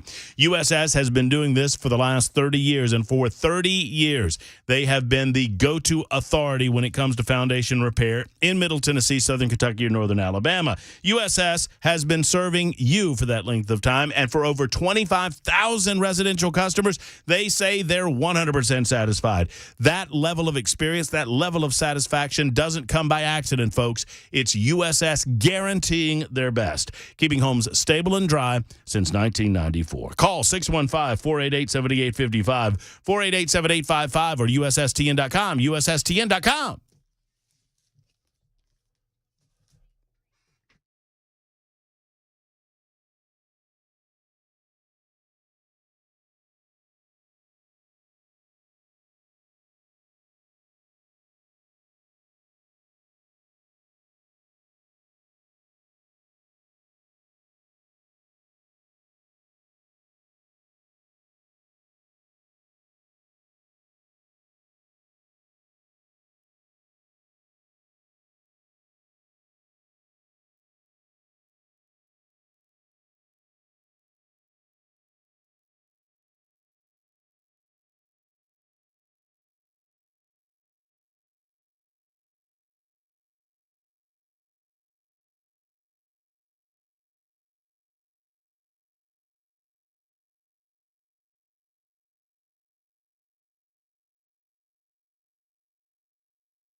Super Talk 99.7 WTN 139. My name is Matt Murphy. We thank you for being here. We thought that we had solved permanently, Mason, our transmitter problems, but I'm being told that there is some spotty intermittent outages. My apologies. There's nothing I can do. Nothing I can do. Was the hat placed on, like, lopsided? I mean, I'm worried that the snowman might be melting a little bit with the 70-degree conditions. Yeah, with the fluctuating weather, that would make sense. Yeah, so I went out to the transmitter, as I stated earlier. I used some Murphy Magic, went out to the transmitter, and found that the source of the problem was the snowman's hat had fallen off, and so he was having a difficult time doing his job. And we also found a shoelace untied, so we handled both of those circumstances. And hopefully that solved the problem. I was asked if I removed the bird's nest. I did not. There were little baby birds in it. So yeah, maybe don't touch bird eggs. Yeah, this is the kind of known rule. That's like rule number, 167. Murphy's Law 167. So, I don't know what to tell you outside of we're working on it. We're trying to solve it. We're trying to fix it. and hopefully everything will be as right as rain. In the meantime, many of you commenting on the Super Text line, and you're invited to be a part of the Members Nutrition Super Text line at 615-737-9986. Yes, Jason, thank you. We're spotty. We're spotting. Radio signal is glitchy. We thought we tried the WD. Look, if it moves and it's not supposed to, you use duct tape. If it doesn't move and it's supposed to, you use WD-40. Yeah? Do you know what the WD stands for in WD-40, Mason? I got an Andrew Jackson if Mac Morey knows the answer to this question. Don't look it up, Morey. I see you. Dang it. I see you doing it. Ooh, 20. I was going it really quick. I was like, wow, $20. I don't know. Wacky Dims. Wacky Dims. Have you already looked it up? I have not. All right. Well, look it up. Money's going down. Money's going down. Money's dropping. All right, we're at 5, I looked it up. 4, 3, 2. Water displacement. Water displacement's correct. Yes. Water displacement. And this was the 40th. Pretty good guess, right? Yeah, sure. I mean, it makes sense. Yeah, pretty good guess. Pretty good guess. Yeah, pretty good. Yeah. I see while our radio signal is not operating as efficiently as it should, the internet connection is doing just fine. I don't know what you're talking about. All right, so I made the mistake of saying that. Wendy says nobody understands my snowman joke. What joke? This is all in seriousness. I mean, Wendy, do you understand my snowman joke? Everyone wants to believe that the snowman joke is this. I have no idea. This is the genesis of the snowman joke. I could not fix the transmitter if you gave me any amount of time, all the tools required. I couldn't fix the transmitter on a bet. So, I would make it worse. There's no doubt. I mean, yeah. I mean, so my point is, like, I use this example all the time. See this phone right here? If you gave me unlimited resources and unlimited time and told me to make one of these phones, good luck waiting on your phone. I got no clue. So it's my way of saying I got no power in this situation. If I walked up and there was a snowman there and his hat had blown off, I would put his hat back on and everything would be cool. Everything would be great. And that's why they call it magic. And that's why they call it the magic of radio. Yeah. So, yeah, if it's a snowman, if there's a shoelace involved, I can help you there. Oh, look, this ball went out of this hole. Let's put it back. Oh, look, it's fixing the problem. But other than that, I can't help. I wish I could help, but I cannot. I wanted to answer one of our super texters on the Members Nutrition super text line, and I made the mistake of asking the question about WD-40, and it's just completely blown up. Okay, Wendy gets it now. It's completely blown up the super text line. One of these was a question about the Sapicki conversation that we were having. Yes, Mac Morey. Well, I'm just still kind of fascinated. So it took them 40 tries. That's yes. Okay, that makes sense. Yes. Sorry, I'm just catching up to this. Everyone's like, we got it. It's widely known knowledge. Yeah, I think there was a WD-1. Yeah, WD-1, WD-2, WD-8, WD-16. See, it wouldn't have had a nice ring to it. WD-40, now that does. That's good. I don't know. I've looked this up in the past, and I've read it was, I want to say it was a military deal. It was like a military contract or something or another, and they were trying to come up with a way to displace water, hence water displacement, and prevent rust, corrosion, or erosion. I think that I'm right in that. 615-737-9986. Michael is next in Nashville. Hello, Michael. Thanks for your call. How are you? Hey, I saw Doug Sattel, S-I-T-T-E-L on Google. Trump says I spent $8 million on the war. That's how much he spent to bribe Russia. I have digital recordings. He's holding me at Trenton Psych, and Letitia James knows that I have this audio. Yeah, every 6 months he's going to make a new excuse to keep me here. Michael, how many radio stations have you called today? How many radio stations? How many radio? Michael, you're mentally insane. You are a mentally insane. I hope that you are institutionalized. I hope that your head explodes and all of the nonsense just spills out of it. 4 p.m. He assaults me at the Passaic County Jail. He rates me down as a danger to others. Michael, don't you think you would get a lot further if you just tried to have a conversation with somebody? Yeah, sure, I'm willing to do that. How many talk show hosts hang up on you on a daily basis? None. They listen because Trump is never president. You know what? You can be insane, but don't be a liar. Okay, you can be mentally insane. Michael is a known quantity in talk radio circles. This sad piece. Okay, be nice. This sad human being, and he sits around and calls radio stations all across the United States of America. And Michael spews this same type of nonsense, and he won't listen to the host. He infiltrates through the phone screener. I don't fault you, Mason, because he's pretty good at what he does. He acts like he wants to talk about some subject that's going on the radio station, and then he doesn't. He spews this nonsense. Most hosts either flag him immediately, hang up on him, and then dump the call, or they just hang up on him. I have, over the years, and it's stupid, I don't know why I do it, but I have tried to cut through that facade. The drone, the monotony of what's coming out of their and mouth. I want to get to I am fascinated with his insanity because this dude is crazy. He is certifiably insane. He does this every day, all day, with radio stations all across the country. He called me in Montgomery, Alabama 20 years ago, or more than 20 years ago. He called me in Birmingham, Alabama. He's called me in Huntsville, Alabama. He's called me in now Nashville, Tennessee. And I bet he's called every host on this station. And I don't know what it is about me that is fascinated about his crazy. But I am. I'm just, what happened to this guy in his life that created that level of crazy that he thinks that there's any impact whatsoever? Because there's no impact whatsoever.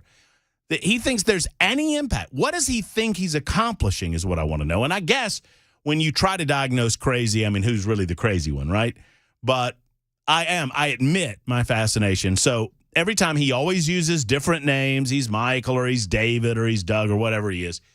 He always uses different names. You always know him because he just plows in and blah, blah, blah, blah, and he starts just droning on like he just did. I talked over him because I don't want any of his garbage information getting out and infecting you and potentially turning you insane. So what are you laughing at? It was just so good because you have his. You are an insane person. Well, he is. And so, I would have the same reaction if I was dealing with that for 25 years. Well, and but what is he trying to, I just don't understand what he's trying to accomplish. I don't know. See, and this is why people need to watch Super Talk TV. Your hands and face are all over the place. Veins popping out. So good. I just want to try. I want to have and I've tried this over the years. It never works. He never will do it. You can eventually get him to pause like I just did. You got it, yeah, for a second. But then when you ask him a serious and pointed question, he goes right back into it. He goes right back into the diatribe. What I would like to know, show me on the doll where they hurt you. Just show me. Tell me how I can make this. I'm being sincere. Michael, I hope you're still listening. I have no idea where you're calling from. What is it that creates this crazy, and how can I help it? I really want to know how I can help, but I never get to that point because he can't have a reasonable or serious conversation because he's got the tinfoil hat on. That's unfortunate. Greg is in Huntland. It says Huntland. I don't know where that is, Greg. That is southern Middle Tennessee, Matt. Oh, okay. Nice. So I've got an Andrew Jackson, if you know what the main ingredient is in WD-40. The main ingredient. So you tell me You can't use Google either. Shut up, Mason. Don't Get your own internet, show. man. You tell me. So Don't get on internet. I just want to make sure. I just want to make sure that I understand your question. You're asking me what the main ingredient in WD-40 is.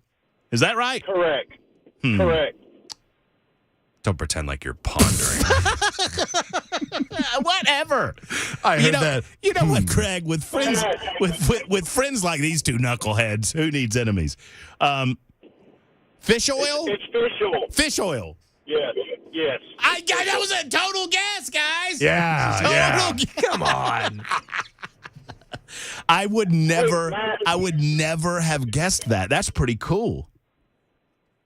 Fish oil. Yeah. Have you got time? I had a comment on the Scott Zapicki conversation. Yes, I'm being accused of softballing Scott Zapicki, by the way. Well, all right, here's my thought and what I'm trying to wrap my mind around. Say you got two families. One, they both make $65,000 a year household income. You got one family who has a child in private school, and maybe they drive 15-year-old vehicles. They don't do family vacations. They don't eat out. To sacrifice to send that child to private school because they feel it's worth the investment. Mm-hmm. You've got another family who doesn't. They're both paying taxes to support public schools. Does it not seem like the family that sacrifices is being punished, that they get put down on the bottom of the list, and the family that has not sacrificed to that date says, well, if it's free, we'll send our kid to public school? I just don't get the mentality of it. Well, no. And I understand your concern, and it's valid. It is certainly valid because you feel like you've worked and you've, used blood, sweat, and tears to make sure that you provide for those educational opportunities. So here's how I would answer it. We don't live in a perfect world. But in a perfect world, one would assume that the numbers of families that we're dealing with that are economically disadvantaged have always wanted to give their kids that opportunity, but they just don't have the money to do so. Perhaps it's a single mother. Perhaps it's a family with that do not have the skills in order to get the money available to them to send their kids to private school. And I know that doesn't satisfy your answer, but I mean, it is what I would hope would be the case, is that you're trying to give these individuals a lift up in the same way that you were able to lift yourself up. Well, that seems awful altruistic. I mean, I get it. I don't get the mentality, and I come back to the fact one of the reasons we do make the investment into sending our child to a public school is because the government has created an environment in public schools that we cannot justify sending our kid to. And so are we really going to trust them to work this program in a fair and efficient manner? Well, I don't have much hope of that.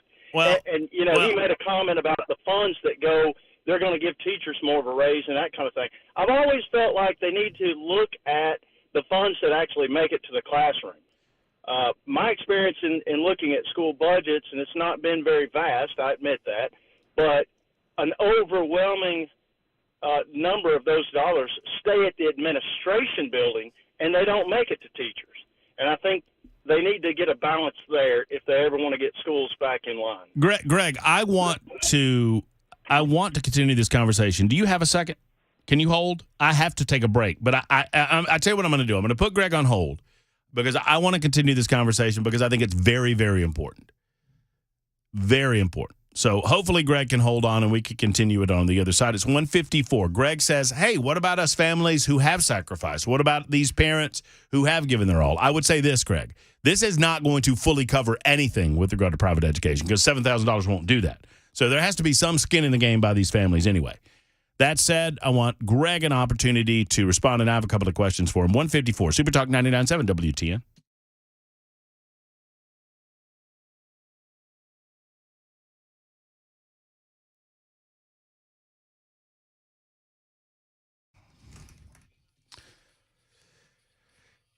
There are a lot of things that go into your body that you really don't want there.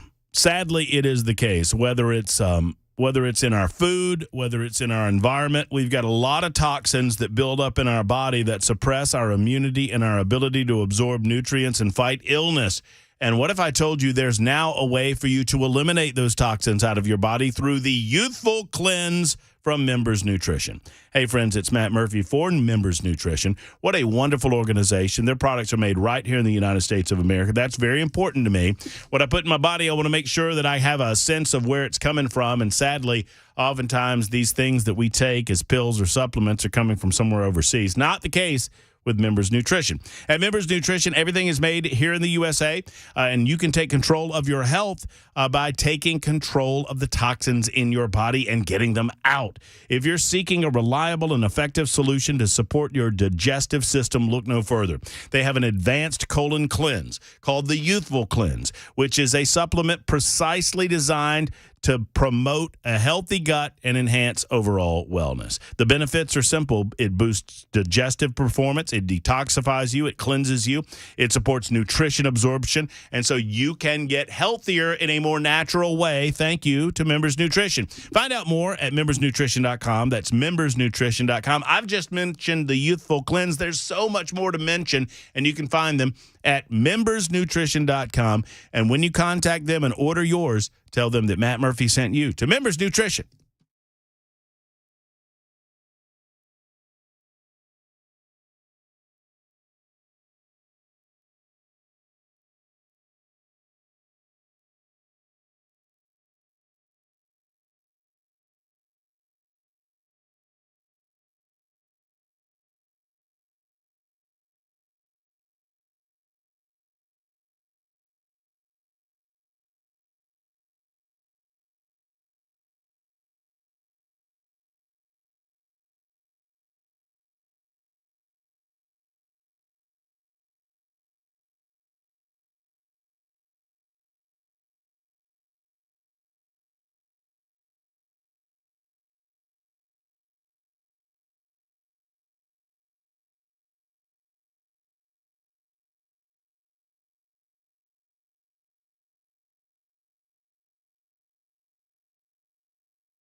2 o'clock, I'm Mac Maury with your top stories. 58 degrees, a cloudy day in Nashville. Possibility for showers later on today. It was actually misting just a few minutes ago here on Music Row.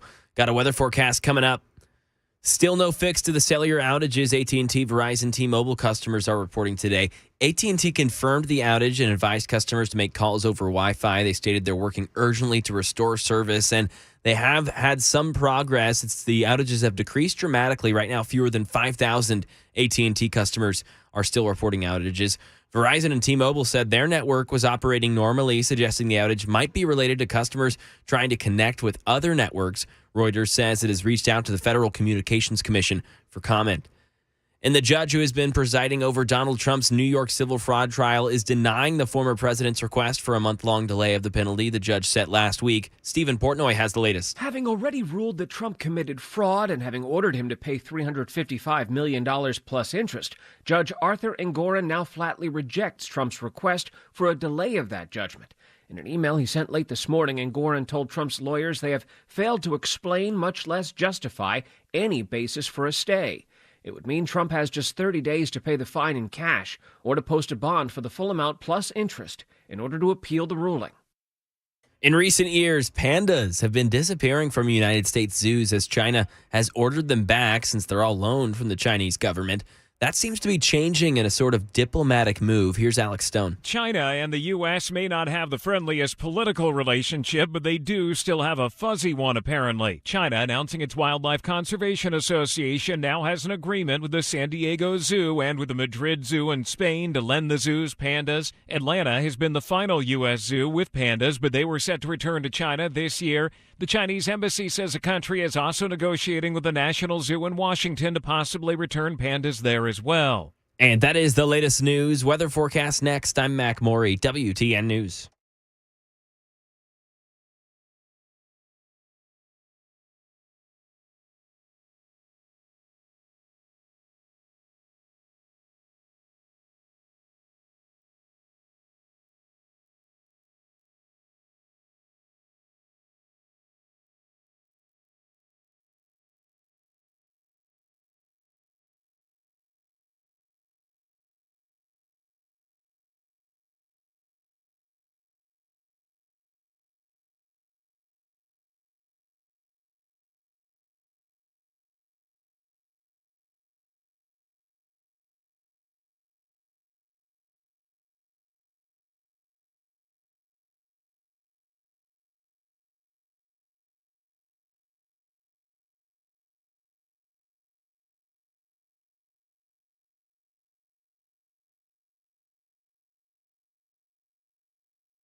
We were speaking with Steve Abramowitz earlier today with Kevin Sorbo, star of your television screen, star of movies extraordinaire.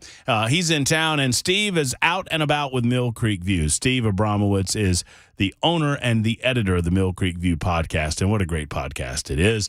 Episode 155, I believe it is Kevin Sorbo. I'm in there somewhere, I think 151. I think that's right. Matt Murphy has been interviewed a couple of times by Steve Abramowitz. He does politics, of course. He's frequently the number one show on Podomatic in the politics category. He also does so much more, artists and cultural touchstones and movie stars like Kevin Sorbo and others. Steve does a great job with the Mill Creek View podcast, which is why I tell you about him on a regular basis. Mill Creek View. Go to mcview.us. That's mcview.us to find out more. The Mill Creek View newspaper available for you online as well as the podcast, mcview.us.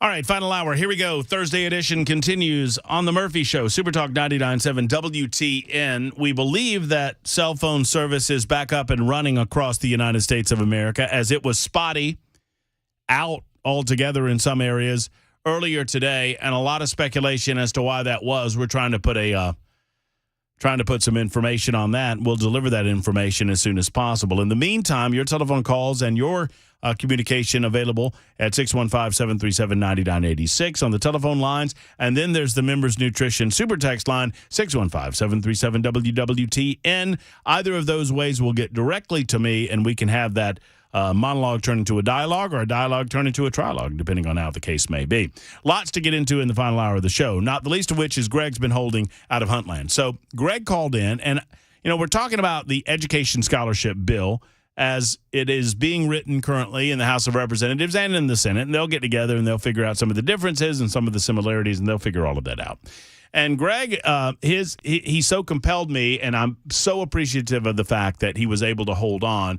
I held this conversation over because I did not want it to get interrupted, because I think it's an important one. It's a heartfelt concern that Greg has expressed with regard to everything that he has done for his children in terms of their education.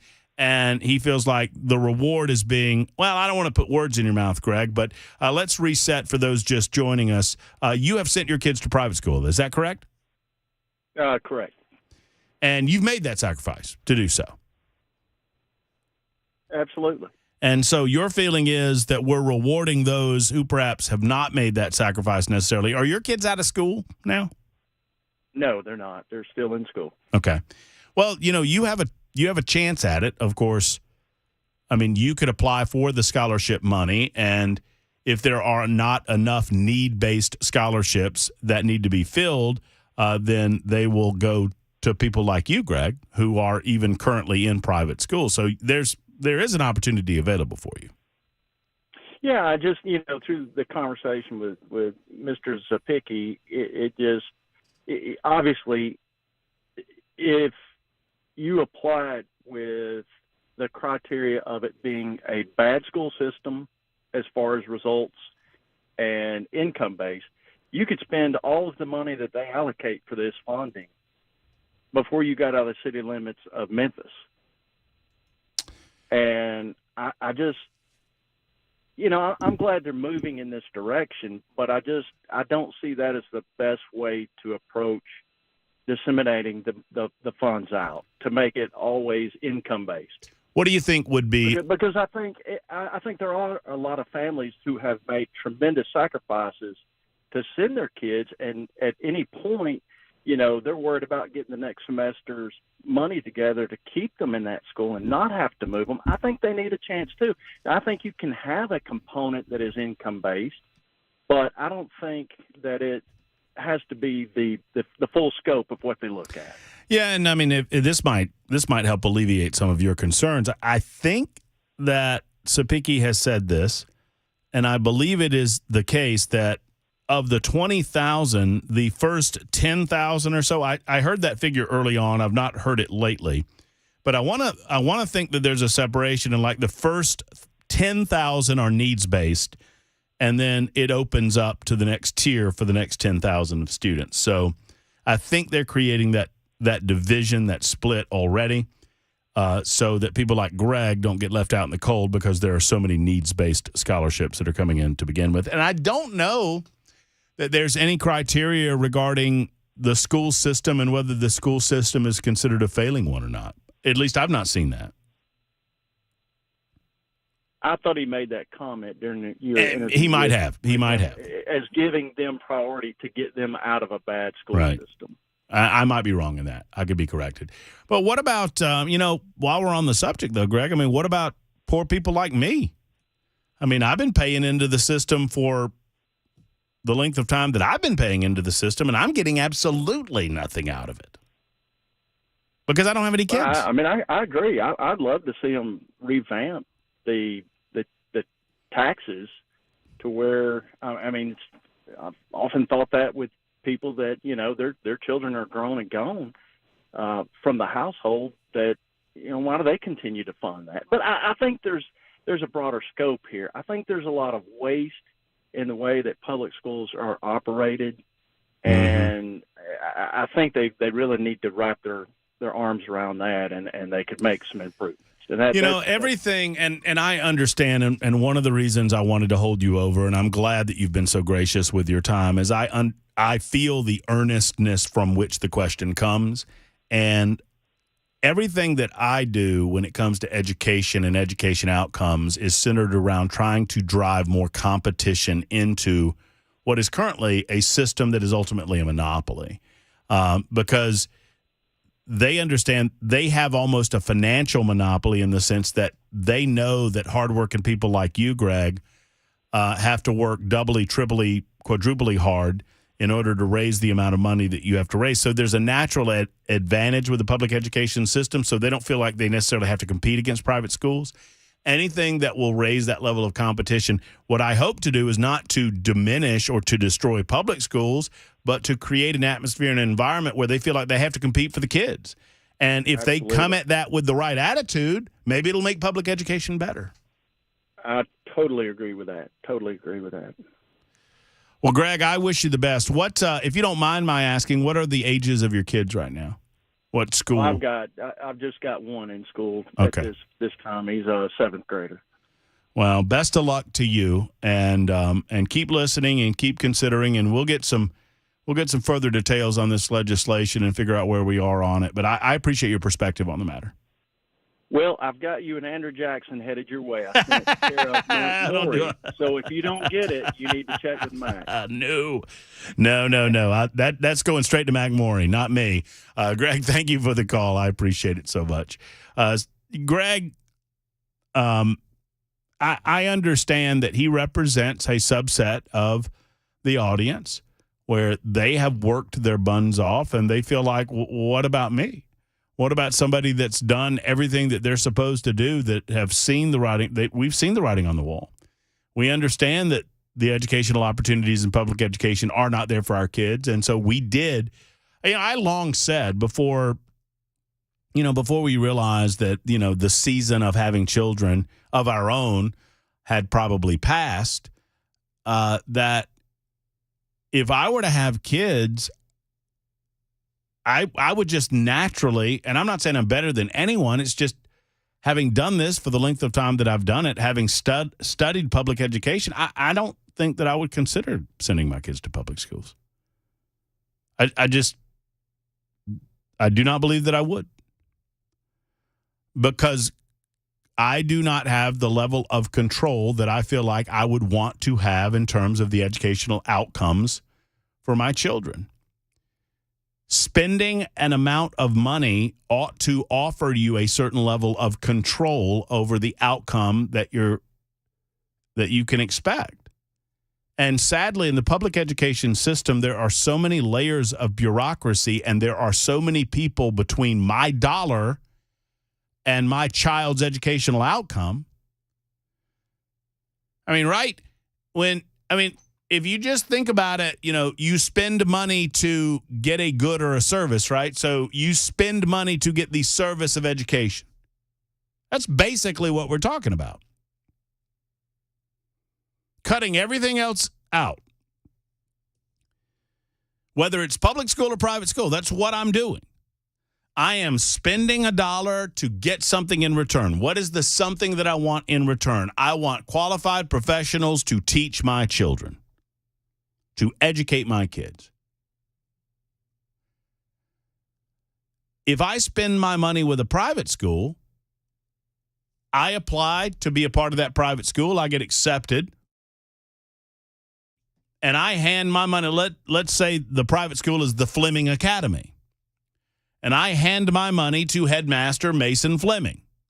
Here, Headmaster Fleming, here's my money. I expect good quality educational outcomes from Fleming Academy. You probably should have done your research first before setting up with that academy there. Well, we'll take your check. Hope you May get something a new good out of it. sports team or something. Whatever. No, but you understand, if I spend my money with a local private school, I have the ability to hold that school accountable for the education of my child directly. Hey, I'm spending $12,000 with you. I'm spending $14,000 with you, and these are the outcomes I expect, and this is what I'm getting, and it is not up to snuff. What is the deal? In a public education setting? Well, first off, you're not sending your money directly to the school. You're cutting a check to the government of the United States of America. Or you're spending money in terms of sales taxes, and it's going from, local businesses or whatever, and it's finally finding its way. You're paying your property taxes. Your tax dollar is finding its way into the coffers of the government. And then the government immediately takes credit for that money. They forget whose money it was, and it becomes government money. Yeah, Republicans too. And suddenly the government is responsible for educating your children, not you, the government. And the government has layer upon layer upon layer of bureaucratic nonsense where that money has to weave its way, and that dollar that you hand the government, before it gets back to the education of your kid, that dollar is way less than $1 at this point. I don't know what it is, but it's way less than $1. And you have zero ability to talk to the individuals directly responsible for the educational outcomes to any impact or effect. Meaning you can go and talk to your teacher, but your teacher ultimately has no decision-making capacity about curriculum or about discipline policy. Sadly, the principal has very little to do with that either. Sadly, the superintendents have very little to do with that either.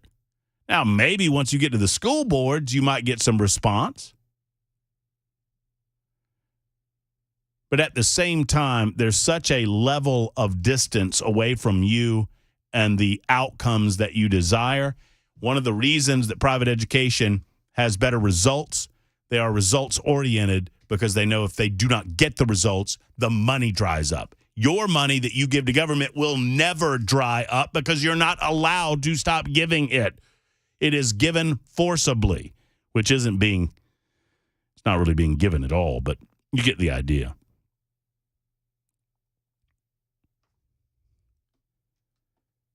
$7670 says, don't talk in generalities. Be specific is what you're looking for and what the problem is with public education. You always talk about generalization of public education, but you never pinpoint anything exactly. We need more competition in public education. We need more accountability to those dollars that I'm talking about. I hope that I'm speaking directly about what I believe will benefit us. We need less bureaucracy and more educating our kids. We need to eliminate, if you want to get to where the goats can graze on it, we do not need a Department of Education in the United States of America. I am fine with setting up some basic standards and basic parameters, but if you need a Department of Education on the federal level for those standards to be housed in, that's fine. But we don't need it to the level that we've got it right now. We need to get education back to the consumer. That would be the parents and their kids. and give more opportunities for the decision-making process to happen at the local level, not at the state, and certainly not at the federal government. I hope that's specific enough. Ben and Anna and Steve and Susie will get to each of you. It's 21 after the hour as we continue. It's kind of an education show. It's taken over a little bit on Super Talk 99.7 WTN.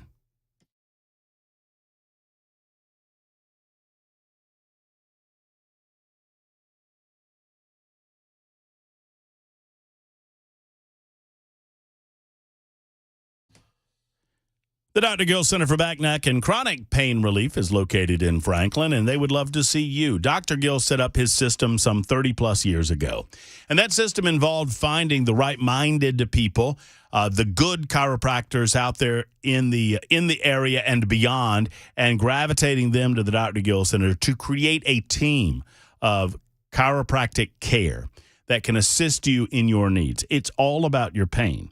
It's all about eliminating that pain without having to rely on pills, without having to inject yourself with needles, and certainly without considering surgery. You want to eliminate those considerations and get to the root of the pain-based problem. So if you have back pain, neck pain, knee pain, hip pain, elbow pain, any pain on your person, the Dr. Gill Center can help. It all starts with that telephone call. So important.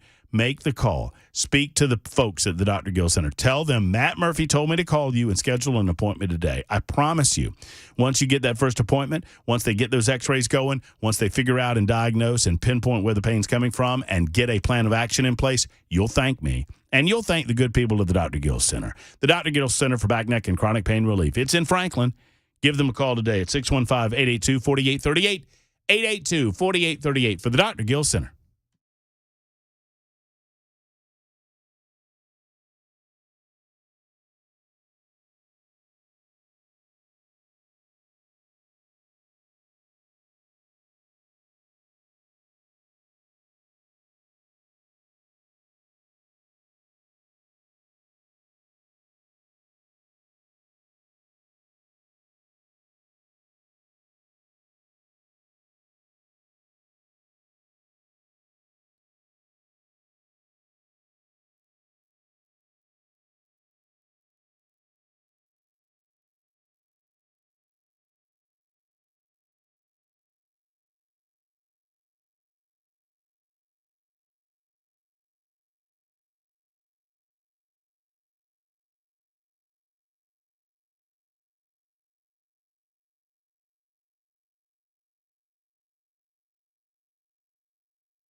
Still learning more about all of these cell phone outages. The FBI now involved. A possible bill regarding minimum wage increases in Tennessee, and a major automaker revising its EV plans. That and more. 2:30 Super Talk 99.7 WTN. There's a great theme song available for this conversation about minimum wage. It's They Might Be Giants. Minimum wage, yeah! That's the way it starts. 226 Super Talk 99.7 WTN. Matt Murphy and you until 3. We hand off to Brian Wilson at that time and the drive. We'll talk to Brian in about 25 minutes or so. You on the phones right now. It's been an education kind of day on the show. I'm good with that. We had Kevin Sorbo, star of your television screen, star of what did he say? 80 movies, I think. He was with us at 12:15. Speaker of the House Cameron Sexton at 12:35. And Scott Sapicki joining us for his weekly legislative roundup at 1:05 this afternoon. You on the phone since then. And education talk has kind of taken over as we are getting closer to seeing some of the very intimate details of this bill that it has been suggested would be designed to help lower-income families and families generally speaking get their kids at a better educational opportunity. I am obviously in favor of the legislation in concept. I need to see the particulars. But in concept, I believe in giving parents maximum ability to make educational decisions that will best benefit their children. That's my bottom line. And I believe that we need to infuse more competition within the system itself so as to demand more of those failing educational systems. And the only way to do that is to provide an alternative. The example I've long used, because it's a good one. If I told you today that you could no longer pick which store you bought bread from, if I told you today that from now on you have to go to one store and one store alone to buy bread, and I'll tell you the store, and I'll tell you where it is, do you think the quality of the bread in that store is going to go up or down?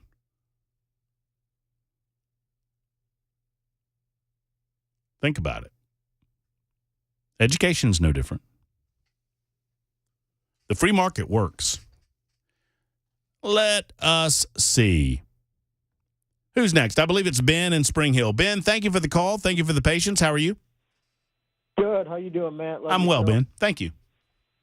Hey, my whole point with the Sapicki thing is the one part that got to me is when they want to do investigation or research or figure out why public schools are the way they are and how to make them better.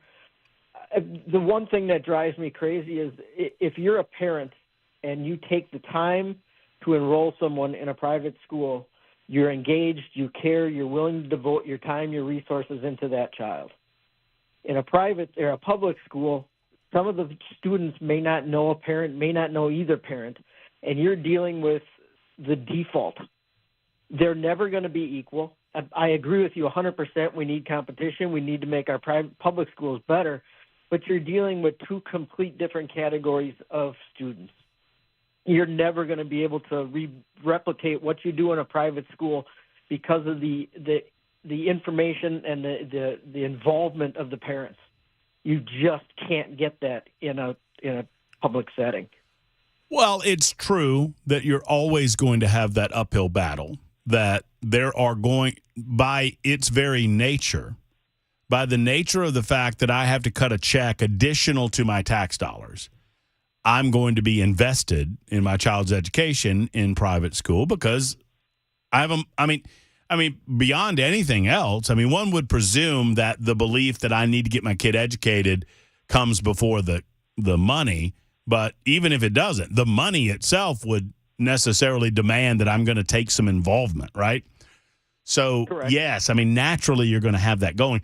What I would hope is that a piece like this, and once again, I've not read it, so it might come out and I think it's a stinker, but what I would hope is that this would also, in turn, encourage people to take more active participation in their kids' educational lives. So you might have a parent, and I know it's easy to create these examples, but I think it's important. Let's say you've got a parent in the Metro Nashville school system, single parent, father has left the situation, and they know that they don't have an ability to move their kid either way. It's probably going to lessen their desire to try to affect change in the situation that they're in. If they thought that they had the ability, even if they don't make that change, one would hope that it would motivate them to get more involved in the system. Does that make sense? Yeah, and I come at this. My wife's a teacher in the public school system, so I agree with everything you're saying. There's a whole different point, and it's more about. I like Sapicki, but that whole statement is we need to do research and we need to do a survey and find out. I'm sick of surveys. We spend millions of dollars, and to me, part of that answer is blatantly obvious that you just got more parent involvement, and when you have parent involvement, the kids will be more successful. No, there's no question that you're right. There's no question that it's never going to be a completely level playing field because the nature of private schools, Ben, is such that those private institutions have the benefit of involved parents. They know that. At very least, they're involved by paying their tuitions. And one would presume that would create an involvement beyond just tuition. Whereas in the public school system, it's a crapshoot. If you get involvement, that's almost a bonus. So I don't disagree with that level of frustration. And thank your wife for me. For doing what she does to benefit public schools. It's 2:32, Super Talk 99.7 WTN.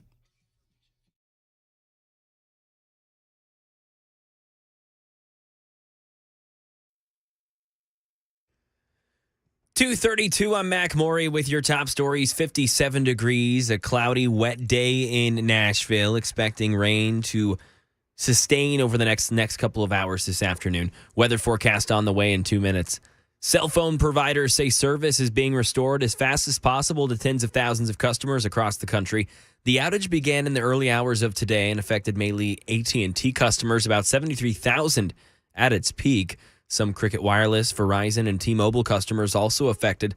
The cell phone networks and federal agencies are now urgently investigating to determine if the outages are the result of a cyber attack, a hack, or simply some sort of technical malfunction.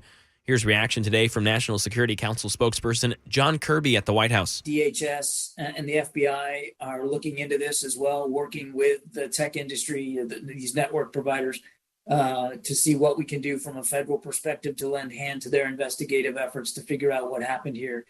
Outages have decreased dramatically. Right now, fewer than 5,000 AT&T customers still reporting outages. Here in Tennessee right now, Tennessee's minimum wage could rise to $20 an hour if the new bill passes. Channel 4 says the bill is co-sponsored by Knoxville Democrat State Rep Gloria Johnson and Memphis Democrat State Senator Sarah Kyle. They've been assigned to committees and subcommittees for discussion in the House. In the Senate, it's passed on the first and second consideration and has been referred to the Senate Commerce and Labor Committee. A major automaker revising their EV plans. Mike Dubusky. Mercedes had set itself a target of going all electric by 2030. But in the company's latest earnings statement, it now says it expects only half of the vehicles it sells to be electrified by that time. And that includes both hybrids and fully electric vehicles. Sales of EVs have stagnated in recent months, declining between December 2023 and January 2024 by 14%, according to the market research firm RoMotion. It comes after Ford pauses $12 billion in spending for new EV factories, and General Motors pushed back the release of several electric trucks and SUVs. That's the latest news. Weather's next. I'm Mac Maury, WTN News.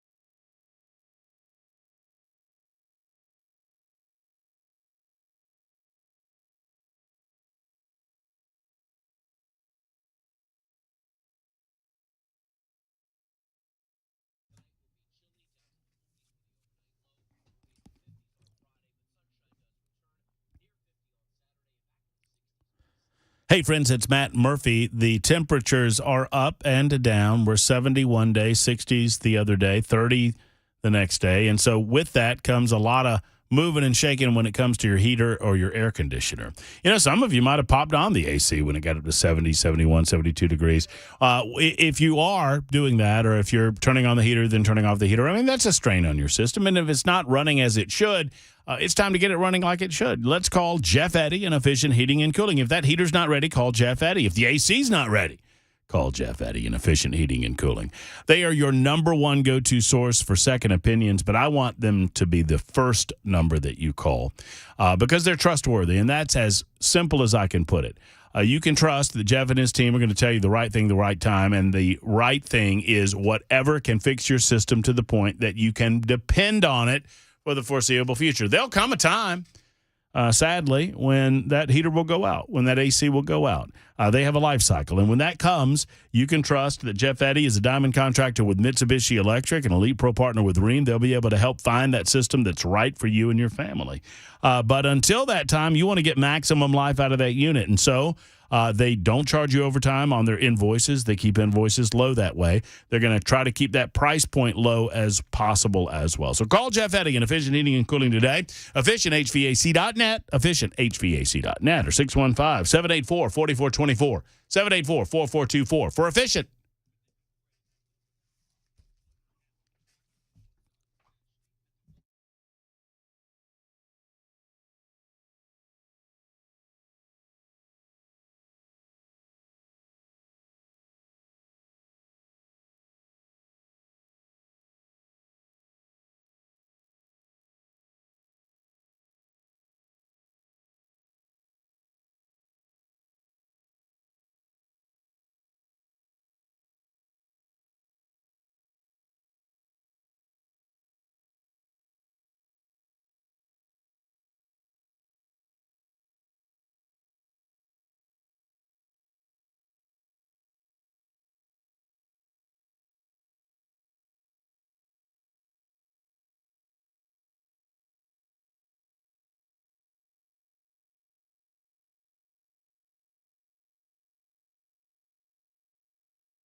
Super Talk 99.7 WTN, Matt Murphy and you. An odd weather day today. Overcast and rainy and spitty. And I think someone, hey, Mac Maury, did you call the weather moist? Someone was accusing you of calling it moist. Did you say moist? No, I said earlier it was misting. Okay. Maybe that was someone trying to get you to say moist. Oh. Not a preferred word. Not going to do that new. Ew. I don't mind moist. Eh. What do you mean, All right, circumstances? I mean, don't you want your cake to be moist? Delicious? Moist and... No, just... Full of... Just squishy. Moisty goodness. You can find a different word. Hold on. Sorry, I want to backtrack. You're not a fan of... definitively, I think I've seen these surveys where moist is the least liked word in the American language. Yeah, I've seen that as well. Sorry, I want to backtrack real quick to Max saying that he prefers the term squishy for his cake. That's fair. And not That's moist. The first thing I thought of, I was like, that might be worse. That's a rough one right there. Waiter, sir. Yeah, we were looking over the dessert menu, And I noticed this. I noticed this coconut cake. Is it squishy, sir? I want to make sure because I really like my cake to be squishy. No, sure. It's actually dry and dusty. Oh, well, then in that case, I'll have a piece. I just looked up the most hated words. Yeah. You're never going to guess what's pretty high up on the list. Ointment. No, this is a noun. This is someone you talk about quite a lot. Uh-oh. Yeah. What is it? Like, it's 6th on the list, Trump, on this. The first thing I clicked on.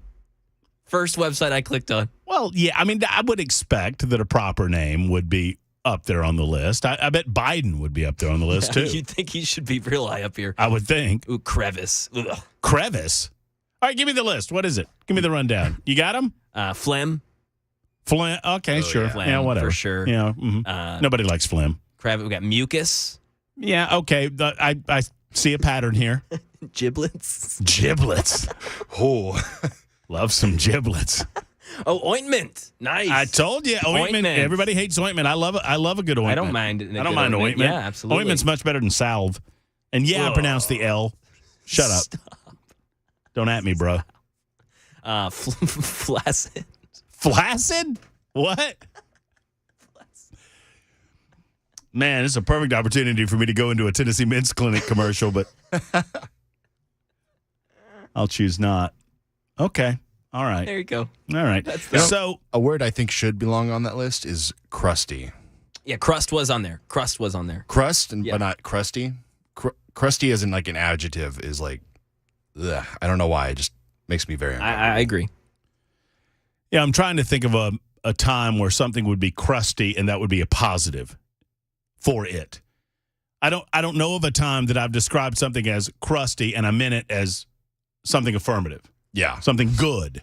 Unless you're relating to bread or a pie. I don't even then it makes me uncomfortable. I don't know what you're talking about. If you hey, you need Murph, Mason, Mac, y'all need the triple M's. Y'all need to try this pecan pie.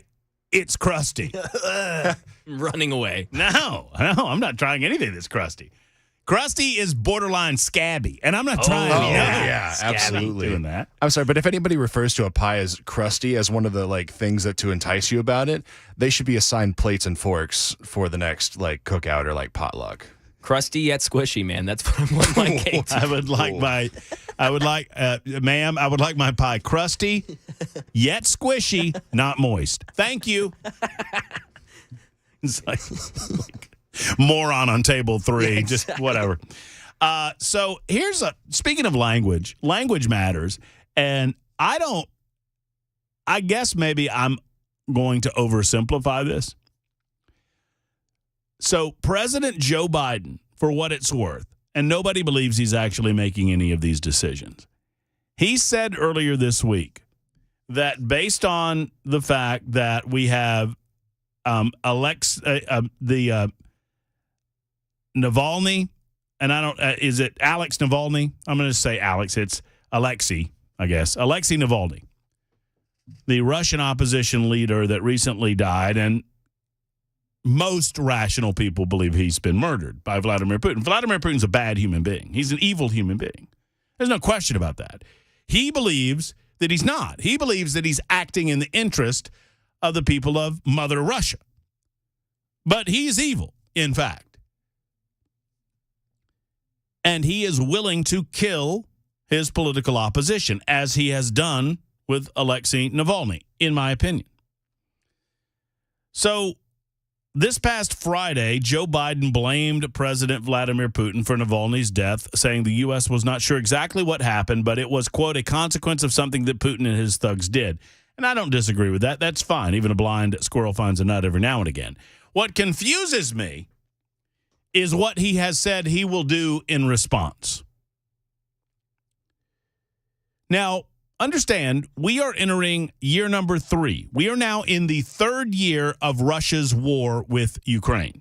Russia, and I'm not saying I agree with them, I'm presenting the fact of the matter, that Russia believes that this is land that properly belongs to Mother Russia, that historically was taken from Russia And Vladimir Putin believes that it should be returned to its rightful place as a part of Russia.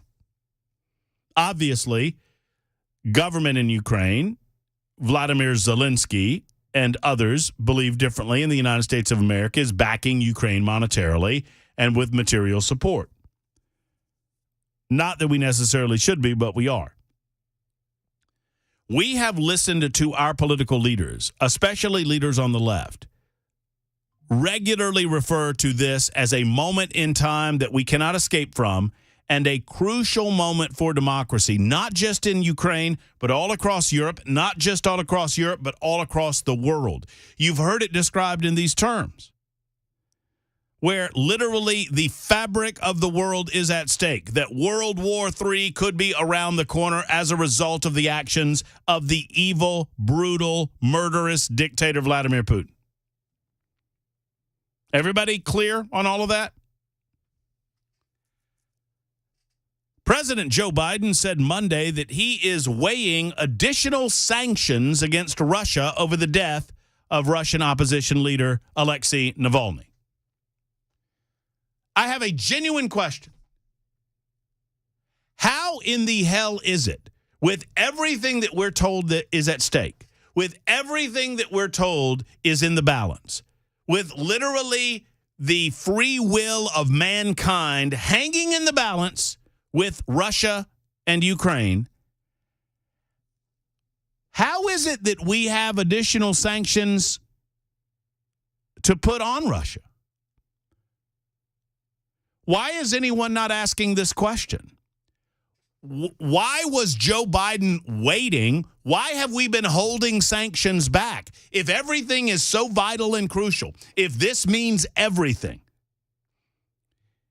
if it is so important to the people of the United States of America that we are sending billions of dollars and they're asking for billions more, just not weeks ago, days ago, members of Congress have asked for the American people to fork over another $1/10 trillion. It's almost difficult for me to say.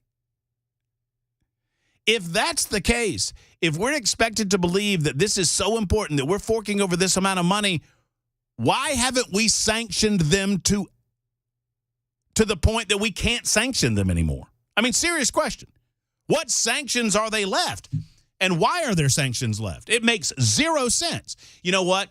I don't believe that they're doing anything. I don't believe that there are any sanctions that we can left to do that would actually have any impact on Vladimir Putin. I think that it's just a word that Joe Biden was told to use because it would sound tough. We're going to sanction them. If you really believed the rhetoric that you've been spewing over the last couple of years, why haven't you sanctioned them already, Joe Biden? Just a question from a guy with a microphone. Back in a moment to talk with Brian Wilson about what he has coming up on The Drive. That's next.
Winding down our portion of the broadcast day, handing off to Brian Wilson at the Drive here in mere moments. It's the Matt Murphy Show on Super Talk 99.7 WTN.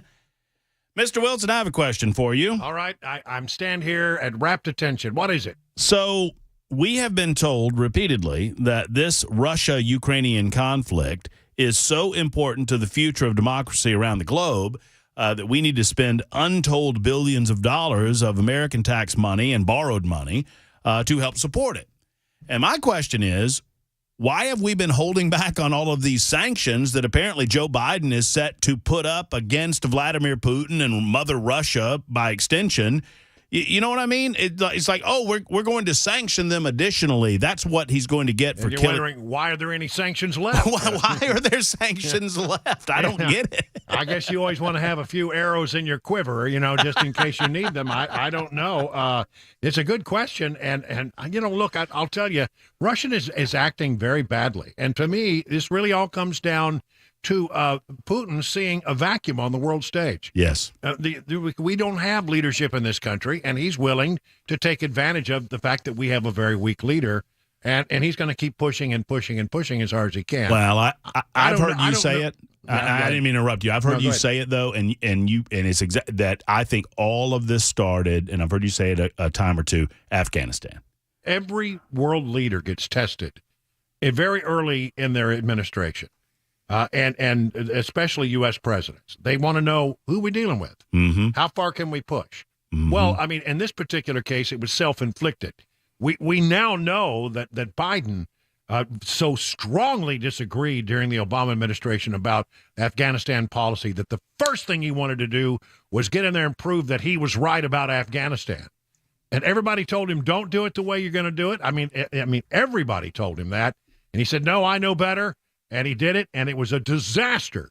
And watching the Taliban kick around the United States military, I think gave people like Putin and Xi and other world leaders, Iran, North Korea, I think it gave them the impetus to just, well, okay, we can push these guys around. He's not much.